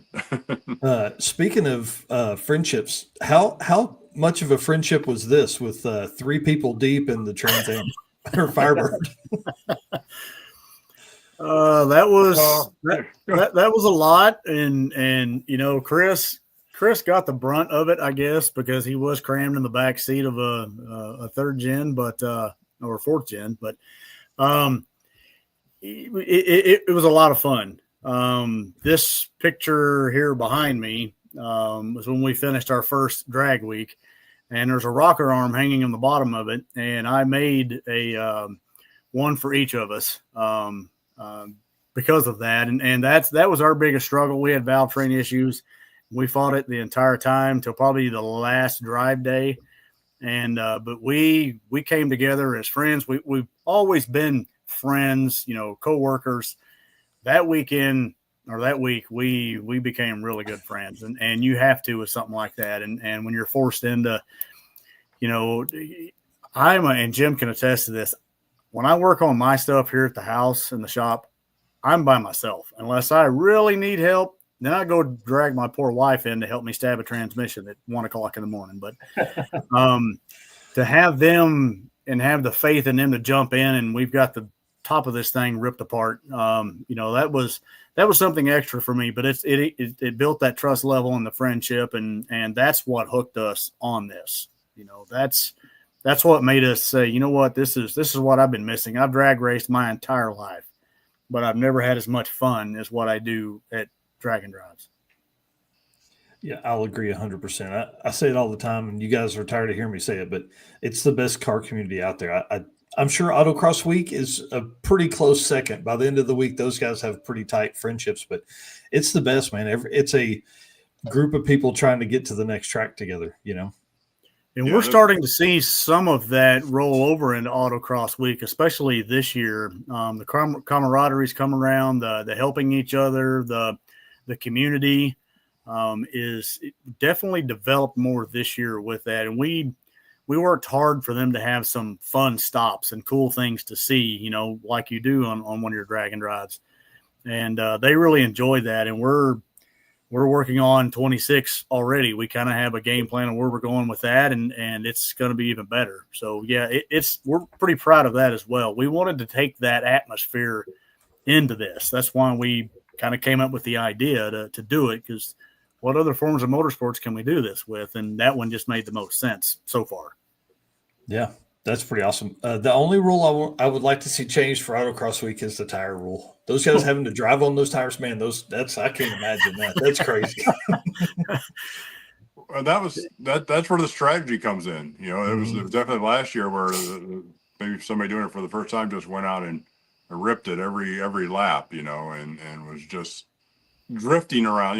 Man, they got to, and I think we had one this year. You get to the last day and there's cord showing You know, Yeah. that's part of the game. You know, you don't go out and use up your tires. You got to use some strategy there and make it work. So, no, Yeah, that's a pretty Rovic cool. is out.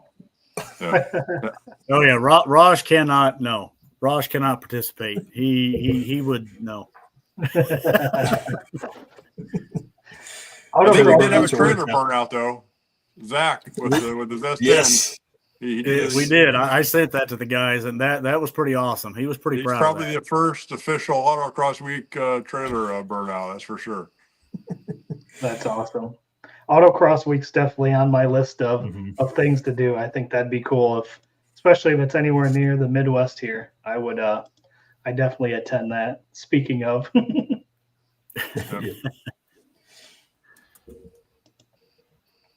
Well, who's working the Summit truck for Drag Week?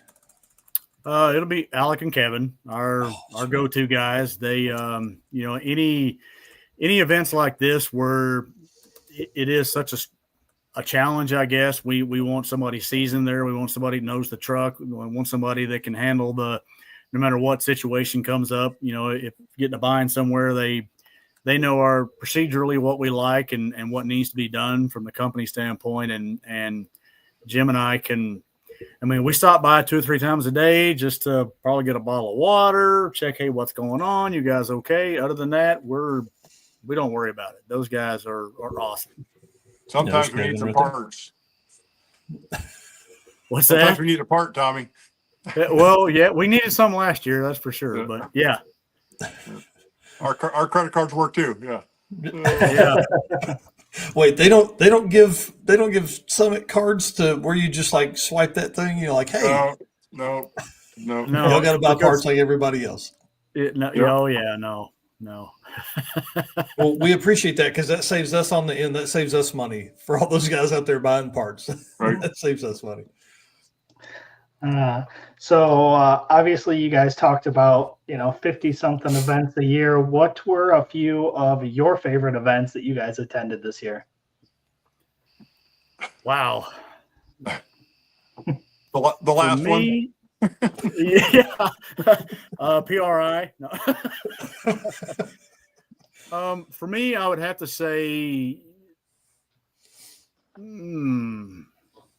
Texas 2K that's something you need to experience. If you're a car guy, that's a whole nother world.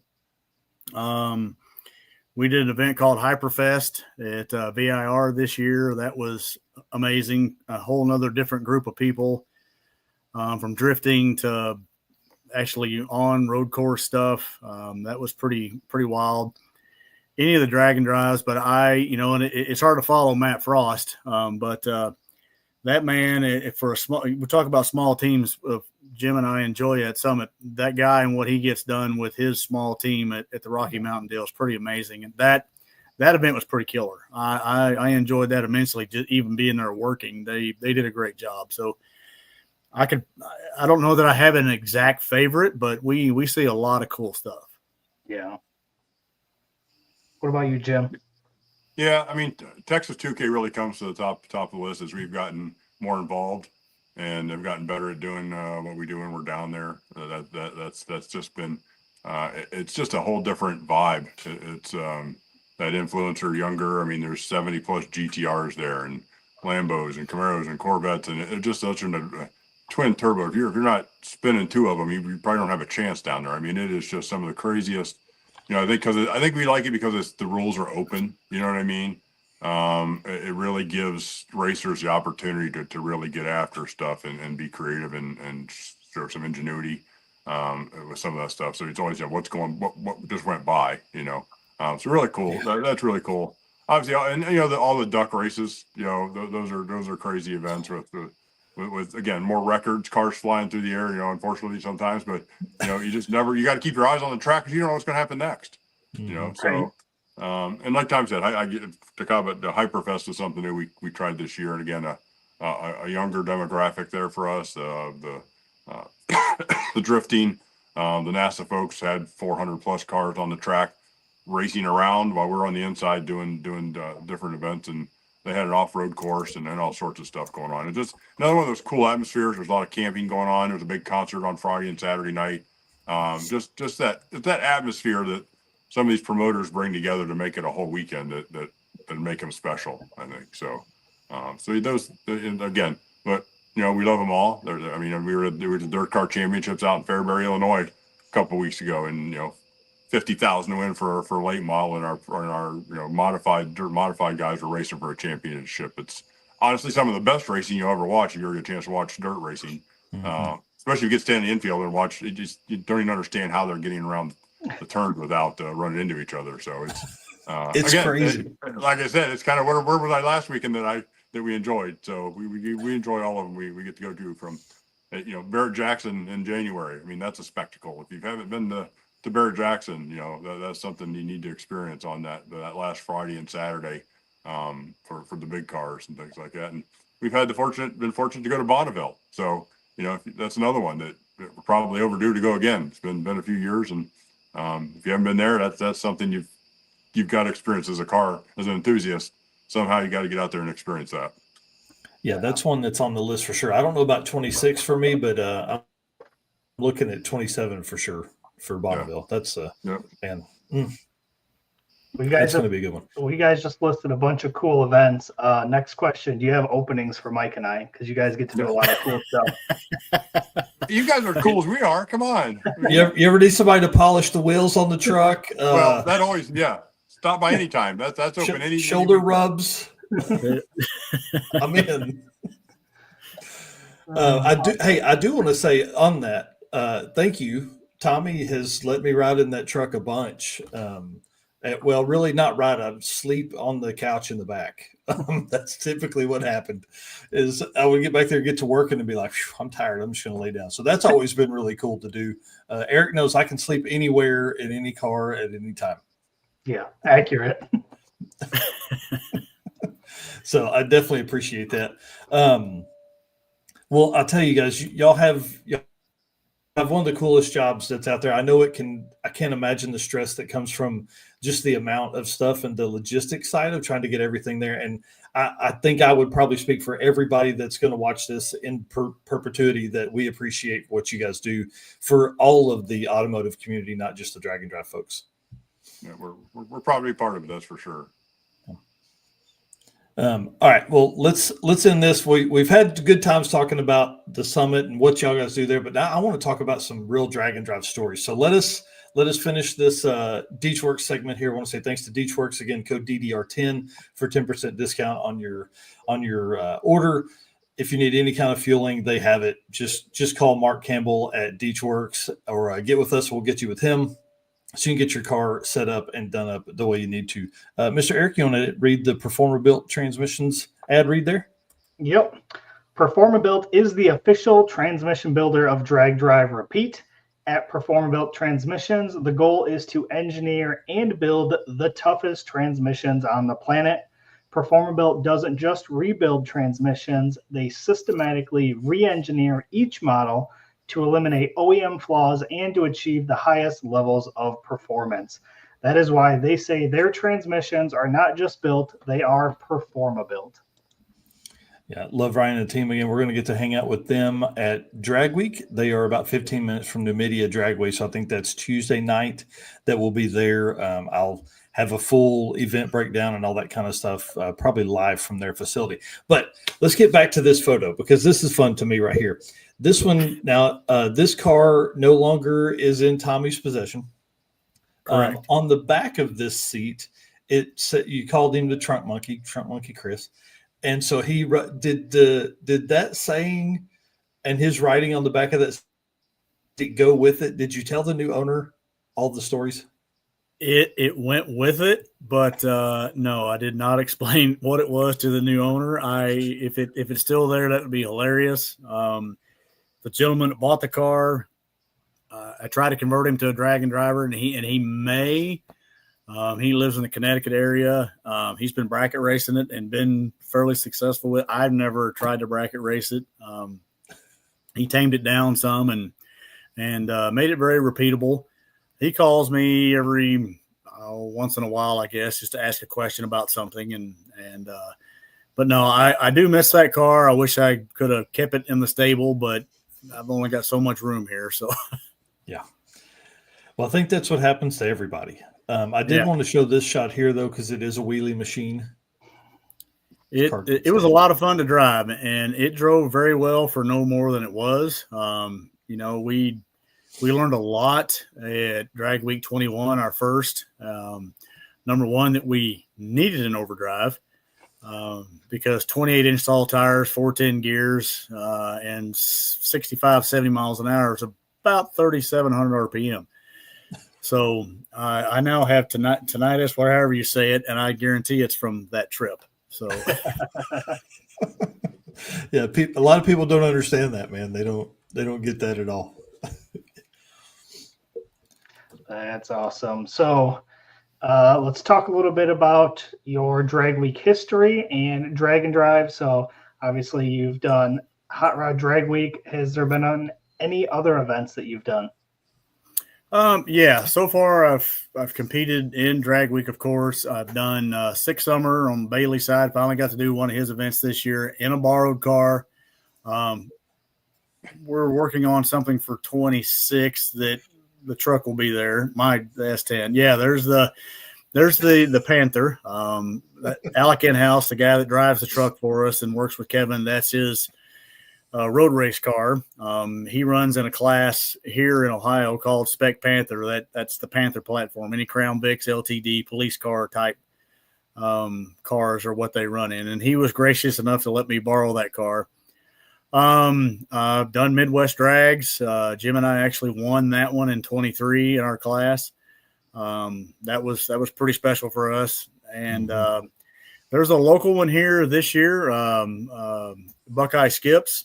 Skippy's going to do that one. I think it's in middle of October, and I've already got an entry into that, and we'll see what else happens. But that's awesome. When we like we said earlier, 50 to 51 events, and I think I'm doing about 30 myself this year. It doesn't leave a lot of weekends open in prime race season. So, Jim and I went to my first Hot Rod Drag Week, I think in 2016, maybe something like that. It was at Norwalk, and we actually had our semi truck there.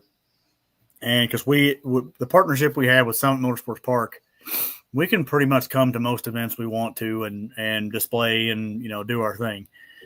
So we took the opportunity to do that, and I'd seen it in Hot Rod Magazine, never experienced it firsthand, and I was like, this is something I really want to do. Mm-hmm. So I started kind of thinking about what kind of car I wanted to do. I've always been an F-body guy. At one point in time, I owned 13 of them. Wow. So I found this car out of St. Louis and went and got it and started putting a plan together. Really about middle of 17, I guess. And with the intent, Jim and I had an entry into the 2020 event. And of course, we all know what happened there. Pushed it back to 21. So that was the first one we actually did. But that 2016 event, I have pictures from people that we're now good friends with. I have pictures of Bryant Goldstone's car. I have the picture. I think this was the first rendition of the late Harry Haig and the twin turbo Chevelle and Lutz was there with Mad Max and it was a very cool thing. But then even the entry level cars like what we do, they were still such a huge part of the event. That was the cool part to me. I'm not going to go build a Mad Max or a Bryant Goldstone type. God bless those guys for having the drive and the pocketbook to do that. And Jim and I just don't have the time to be that serious in anything. But in drag and drive, there's a spot for everybody, and that's what attracted me to it. And so we did the first one in 2021. We've been hooked. We've been involved with Drag Week in some shape, form, or fashion ever since. Tom Bailey, not far long after that. Some other smaller events, and then we hooked up with Matt Frost in June this year. We talked off and on about trying to do something with them for a couple of years, and it finally worked out this year. We were the live stream sponsor and actually took the truck to one of his events for the first time. And, it doesn't matter if you're doing drag week, if you're doing Rocky Mountain, or if you're doing Bailey's event, it's the core group, the camaraderie, the community is the same in all of them, and that's a huge thing for us. Well, and just being there, you know what I mean. The racing side of it. Now, over Jim's shoulder is a car that we look forward to some drag and drive in the future. Good luck with that. Man, it's so good looking. That color is great. That color is great. It got about 50 miles on it this weekend. We're getting there out there. We're getting there is a hitch built for it. It was intended 2 years ago, I think. And it just did not come together. Did not come together, especially when we were close to home. When we're going to Summit Motorsports Park, or we were in Indianapolis, where it was an easy drive. It was actually had the entry. So we're not saying never, but we got to get some miles on it. I knew better than to take something that hadn't been on the road and think we were going to drive 1,000 miles on it that weekend, and even just still working out some bugs and some squeaks and stuff. But we're close. We're making some laps around the block and to the ice cream store or ice cream shop and stuff here from on the weekends. But finally getting it on the road and having some fun with it. So yep. So you talk about the friendship that we developed from the first drag week. Myself and Chris, he must have known I was going to talk about him. Intern Chris and I spent many a late night over in his shop right there working on that car. When we first started, it was pretty much a shell and lots of wiring and lots of plumbing, and we loved every minute of it. And the first time that car fired off, I think we all had tears in our eyes, and because it was a cool thing. He's owned that car since you were how old? 15. Wow. Yeah. It's my first car. So that's pretty awesome. Yeah. I don't know if all the times were fun. There were some pretty frustrating nights we left here and it still hadn't started. We were trying to figure out what the hell was going on. So, but that first time she fires is, as everybody knows, that's the sound of music there. And it's like, finally, those guys were great. They really did hustle to try to get it ready for that year, but just didn't quite get it to the finish line. But we're on the road and we're having fun, and we get some miles on it, get it broke in, and you never know where it might show up. Yeah. Well, and that's one thing that's cool is like you guys have there's enough events close to you guys. Both of you guys are in Ohio, and that makes it a little easier. There's a lot of events up there, not just drag and drive events, but events total. It's a huge automotive area, so it makes it a little nicer. Doesn't the store there, the warehouse, do like a monthly cruise night or something? I feel like I know the one in Texas does. Texas does. The one in McDonough down in Georgia does a weekly deal. I think they might have one a month. They'll have a Camaro show, a Mustang show. They got a couple of specialty shows. I mean, unfortunately, sometimes we've started these shows. We used to do cruises every night or every Monday, and we outgrow them. It becomes an issue with traffic. The neighbors aren't always pleased with so we're good neighbors. We've tried to do things. We tried to do cars and coffee, and we blocked up the interstate and helicopters in the air, and they don't know what's going on a Sunday morning. And unfortunately, people just start parking wherever, and it's not good to start parking in the church parking lots on Sunday morning. We had some explaining to across the street.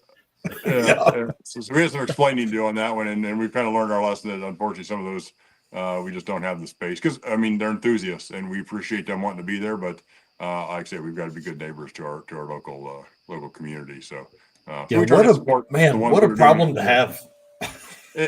It sounds like, and then until you have it, and then it's that is great.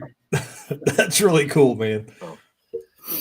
Well, I want to tell us some roadside stuff. Now, here's the thing. Eric and I have gone on several events, and we've done some roadside stuff. We had to fix a relay in the cart this year and all that kind of stuff. But, what's it like spending a week together in that level of stress, and then you go to work Monday? What's that like? We talked about that first trip, and as much, I don't want to say as much as we had to work on. I mean, from changing rocker arms in the Circle K parking lot at 10 o'clock at night, and and again at the restaurant at lunch, and again, I don't remember where the third one was, to finally saying just change them all. You know, we were changing them like a NASCAR team. Tommy could hear the sound, and as soon as we knew that rocker broke, we knew what had happened. So, but you know, that year being our first and having those issues is probably the best one. I mean, when we got that hotel that last night, we thought we'd won the Super Bowl. We'd survived. We understood what it meant to survive. And, you know, we've had years, the year we won the championship, I don't think we had any issues. Like I hate to say, but it's not one of those memorable trips. You did the drive, other than it being 95 plus degrees and us going to Lowe's and buying, you know, 3-inch PVC tubing to get some airflow into that was wire tied and zip tied to the top, and the roof, you know, strapped down to the hood on the roof. And but survival is a real thing, you know. Whether we've been through horrible torrential rain, you know, as the navigator, I have a whole different stress. My favorite trip is when we're following Raj or somebody else, and I can just say, follow him. But get out there on your own. Sometimes I have to remind Tommy which way's left and right. I completely get dyslexic. He'll say turn right, and I am totally, I'll own that. Your other he right. does a great job of navigating. I just don't listen. There's nothing worse than when you've been following somebody for 30 or 40 minutes and you've made a couple turns and you're like, and then they turn off into a gas station. You're like, oh my God, where are we at? Where are we at on this list right here? Oh no, we're in trouble. Yeah, we've made some wrong turns and passed them. Like, why are they going that way? And we're going this way. Like, I think we need to turn around. So, yeah. That's awesome. Think one of the funniest roadside stories, and it wasn't anything tragic, but it was just Chris and I in 22, I think it was. That's the only year that I wasn't able to finish a drag and drive, and that's when we tore the rear end up so bad at Byron I couldn't get parts overnight. But Chris and I had the yeah, no doubt, Jay. Chris and I had the small brake fluid fire, and which roasted the entire wiring harness in the back of the car. I mean, from fuel pump wiring, tail lights, turn signals, every piece of wire in the back of the car was toasted. And we made it to the hotel, got up the next morning, camped out on O'Reilly's parking lot that morning in Indy, made a wiring harness. Chris walked 3 miles to get a flaring tool so I could make brake lines. Long story short, the only thing I couldn't get to work was the fuel gauge. So he and I are driving along somewhere in Illinois, and the car starts sputtering and just dies.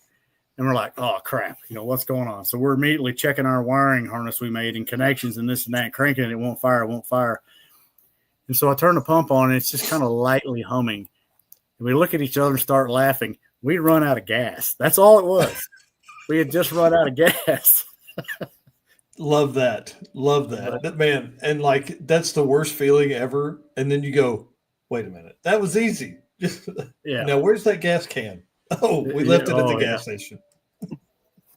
Yeah, we Jim and I had the engine never run hot, but the passenger compartment was definitely hot in the S10 last year. And we kind of figured out it was too hot on some of the electronics because we weren't probably 50 miles in the first drive day at Drag Week last year, and the truck just lost all pedal. It's got a drive-by-wire throttle body, and it had gotten so hot that it just said, I'm done. So we're literally on the side of a, 6 or 8 lane highway. Route 70. Semi's not giving us any room whatsoever, and we're trying to figure out what's wrong with this thing and let it cool off, and finally figured out what had happened. And that's when all the pictures you'll see from last year Drag Week on the road, the hood is in the bed. The roadkill fix all saved us. So hopefully we kind of got that figured out this year. There's some new vents in the hood and air reliefs and stuff like that. So, well, lead us into that. Tell us about this S10. Well, you got to go back to the Firebird first to start the story. That car was an extremely low mileage car. When I sold it, it had under 5,000 original miles on it. Oh, wow.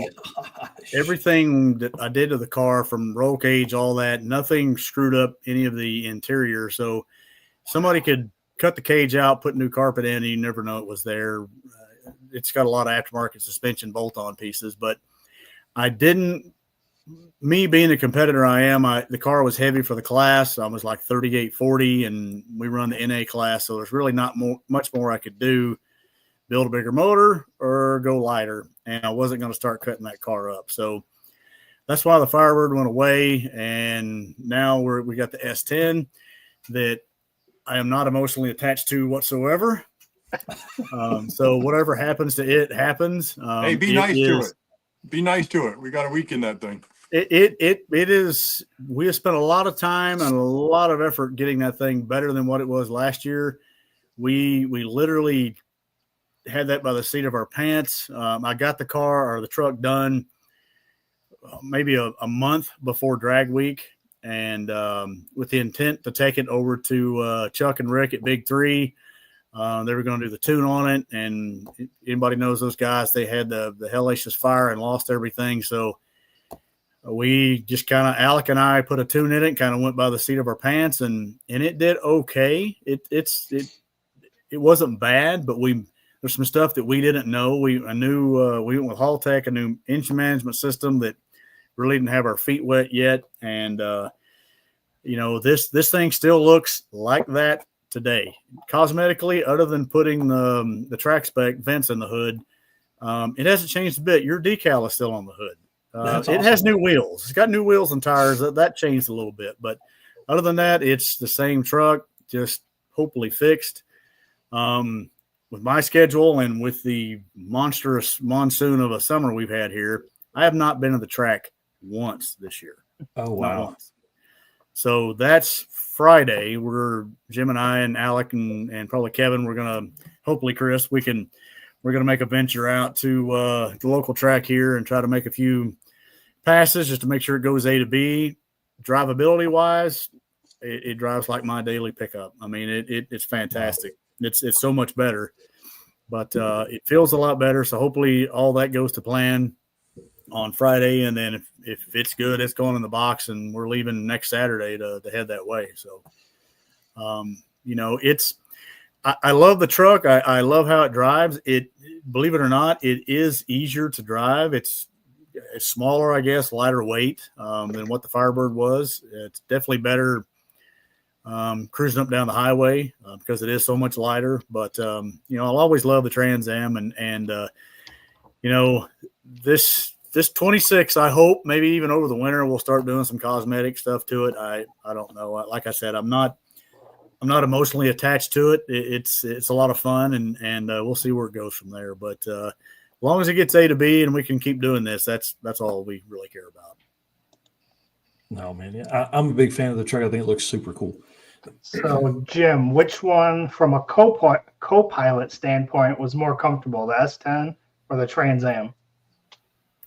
Everybody asked that, and they were both great. I can't complain. I mean, I really worried about my back from that from the Firebird, and I swear when we were done, I asked him if I could have the seat out of that thing because it was fantastic. It really was not any issues. And then he goes and buys this little truck, and I'm like, what the world?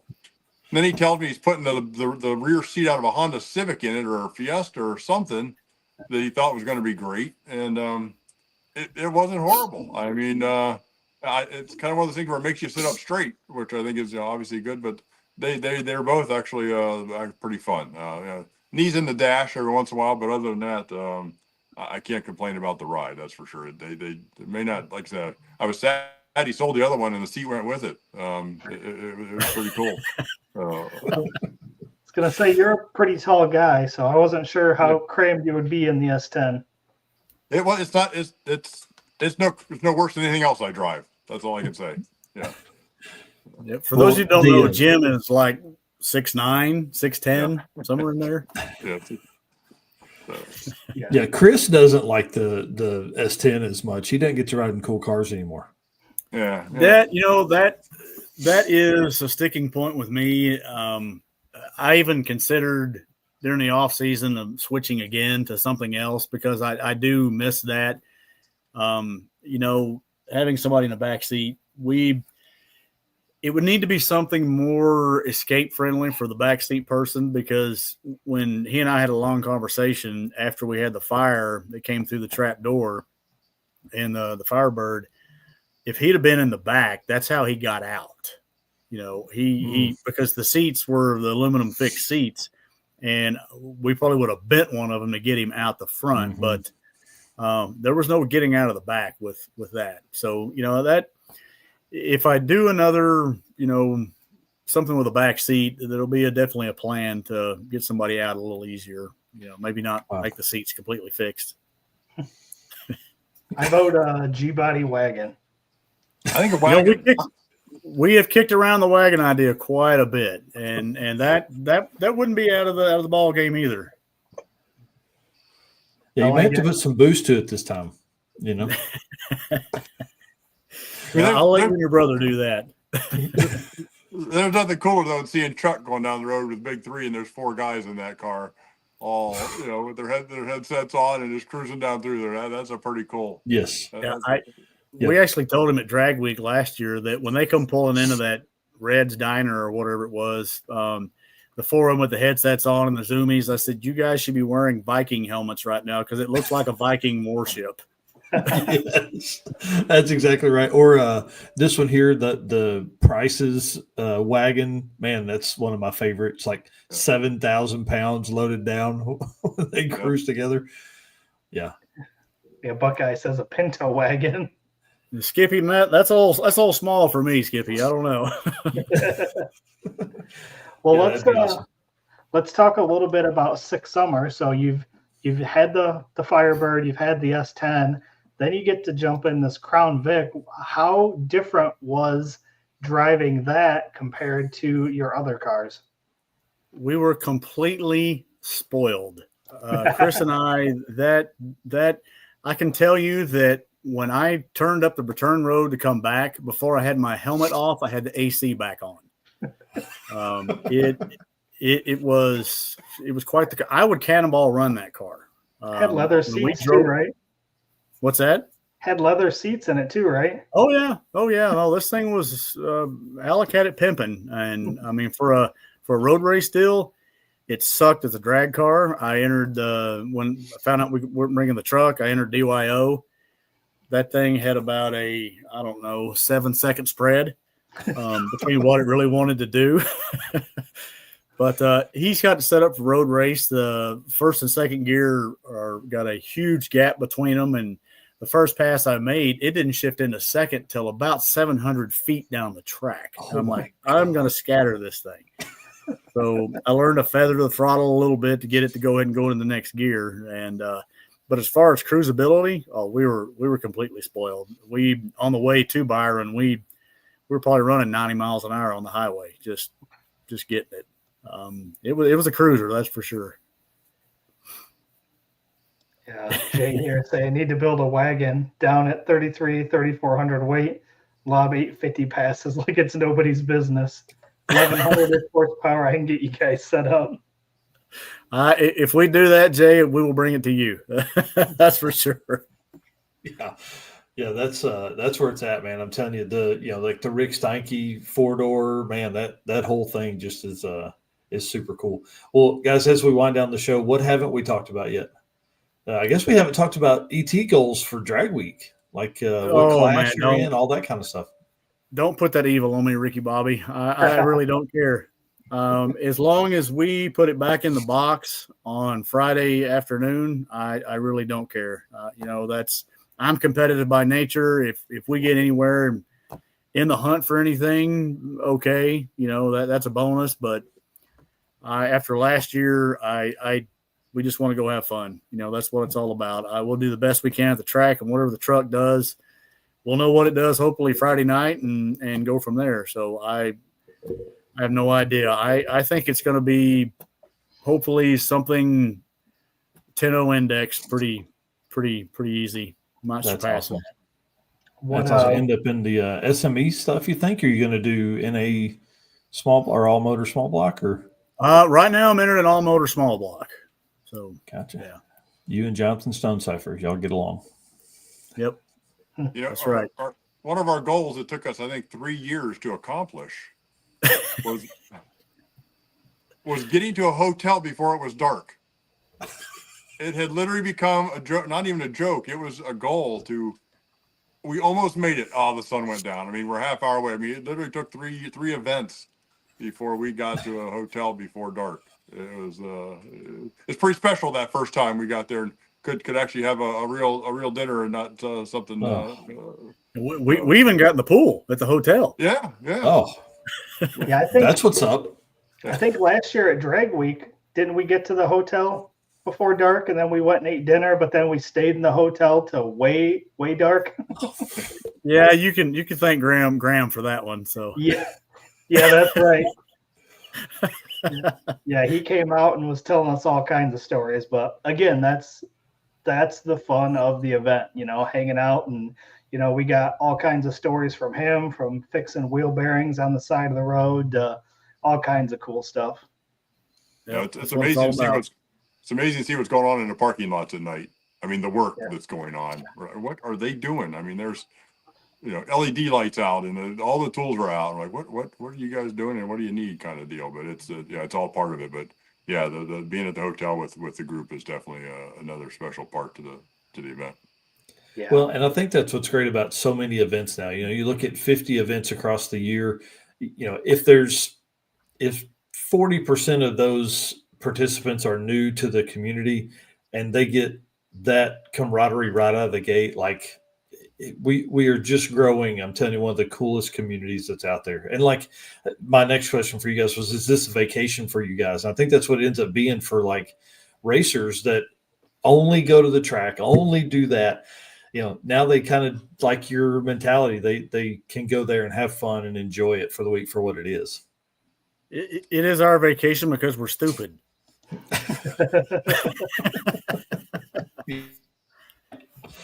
Yeah, 100%. I mean, you guys aren't stupid. I'm stupid. Eric is stupid. It's a good time. We've explained this to our wives, and it doesn't make a whole lot of sense. They don't understand. First, they think how much fun we've had, and then when we explain the fun was changing rocker arms at a Circle K parking lot at 10 o'clock, or getting into the hotel at 12:30 and back up at 6 a.m. They've agreed this isn't. They're good. They don't think there's something wrong with us, quite honestly. Yeah, Melissa goes, and that's fun to you? Right. Yeah. Yes, it is, honey.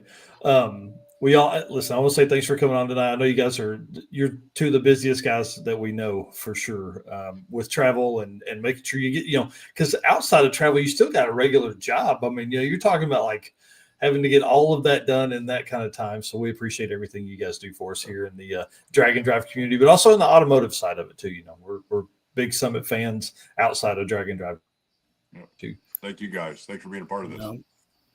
We greatly appreciate it, and I appreciate you having us on tonight and everything you and Eric do and the whole community. I hate to keep using the term, it's a feel good thing for us, but it gives us a great opportunity for face-to-face and actually developing a relationship with our customers and let them understand, hey, we are just car guys. We live it, eat it, breathe it, just like all of you do. So, it's important to us.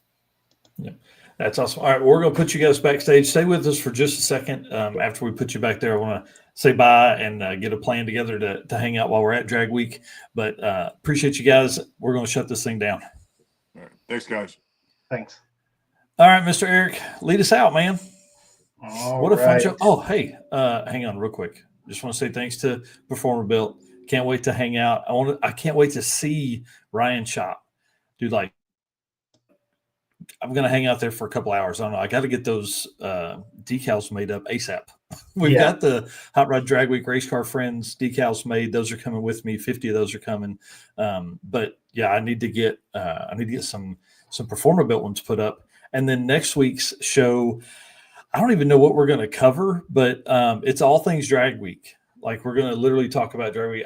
Speaking of that, I'll message Mike Galimi after this see if we can get him on to kind of give us some insight into Drag Week next week.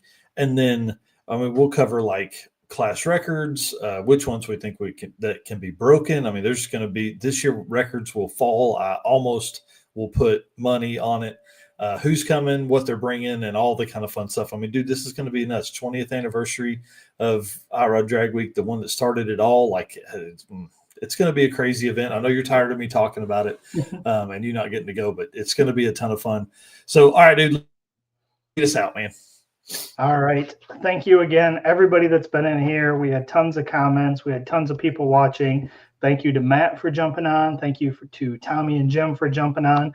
Thank you, all of our race car friends, for tuning in tonight. Appreciate each and every one of you. And again, these sponsors are what make all this possible. So when you guys are putting together parts lists for your vehicle, please check these people out and help them out. Summit Racing Equipment, Deechworks, Molly Motorsports, Driven Racing Oil, Howard's Cam, J-Wire Solution, AFCO, Performabuilt Transmission, Car Chains 3D, PowerTube TV, WAF Racing, Sweet Patina, and Racing Jump.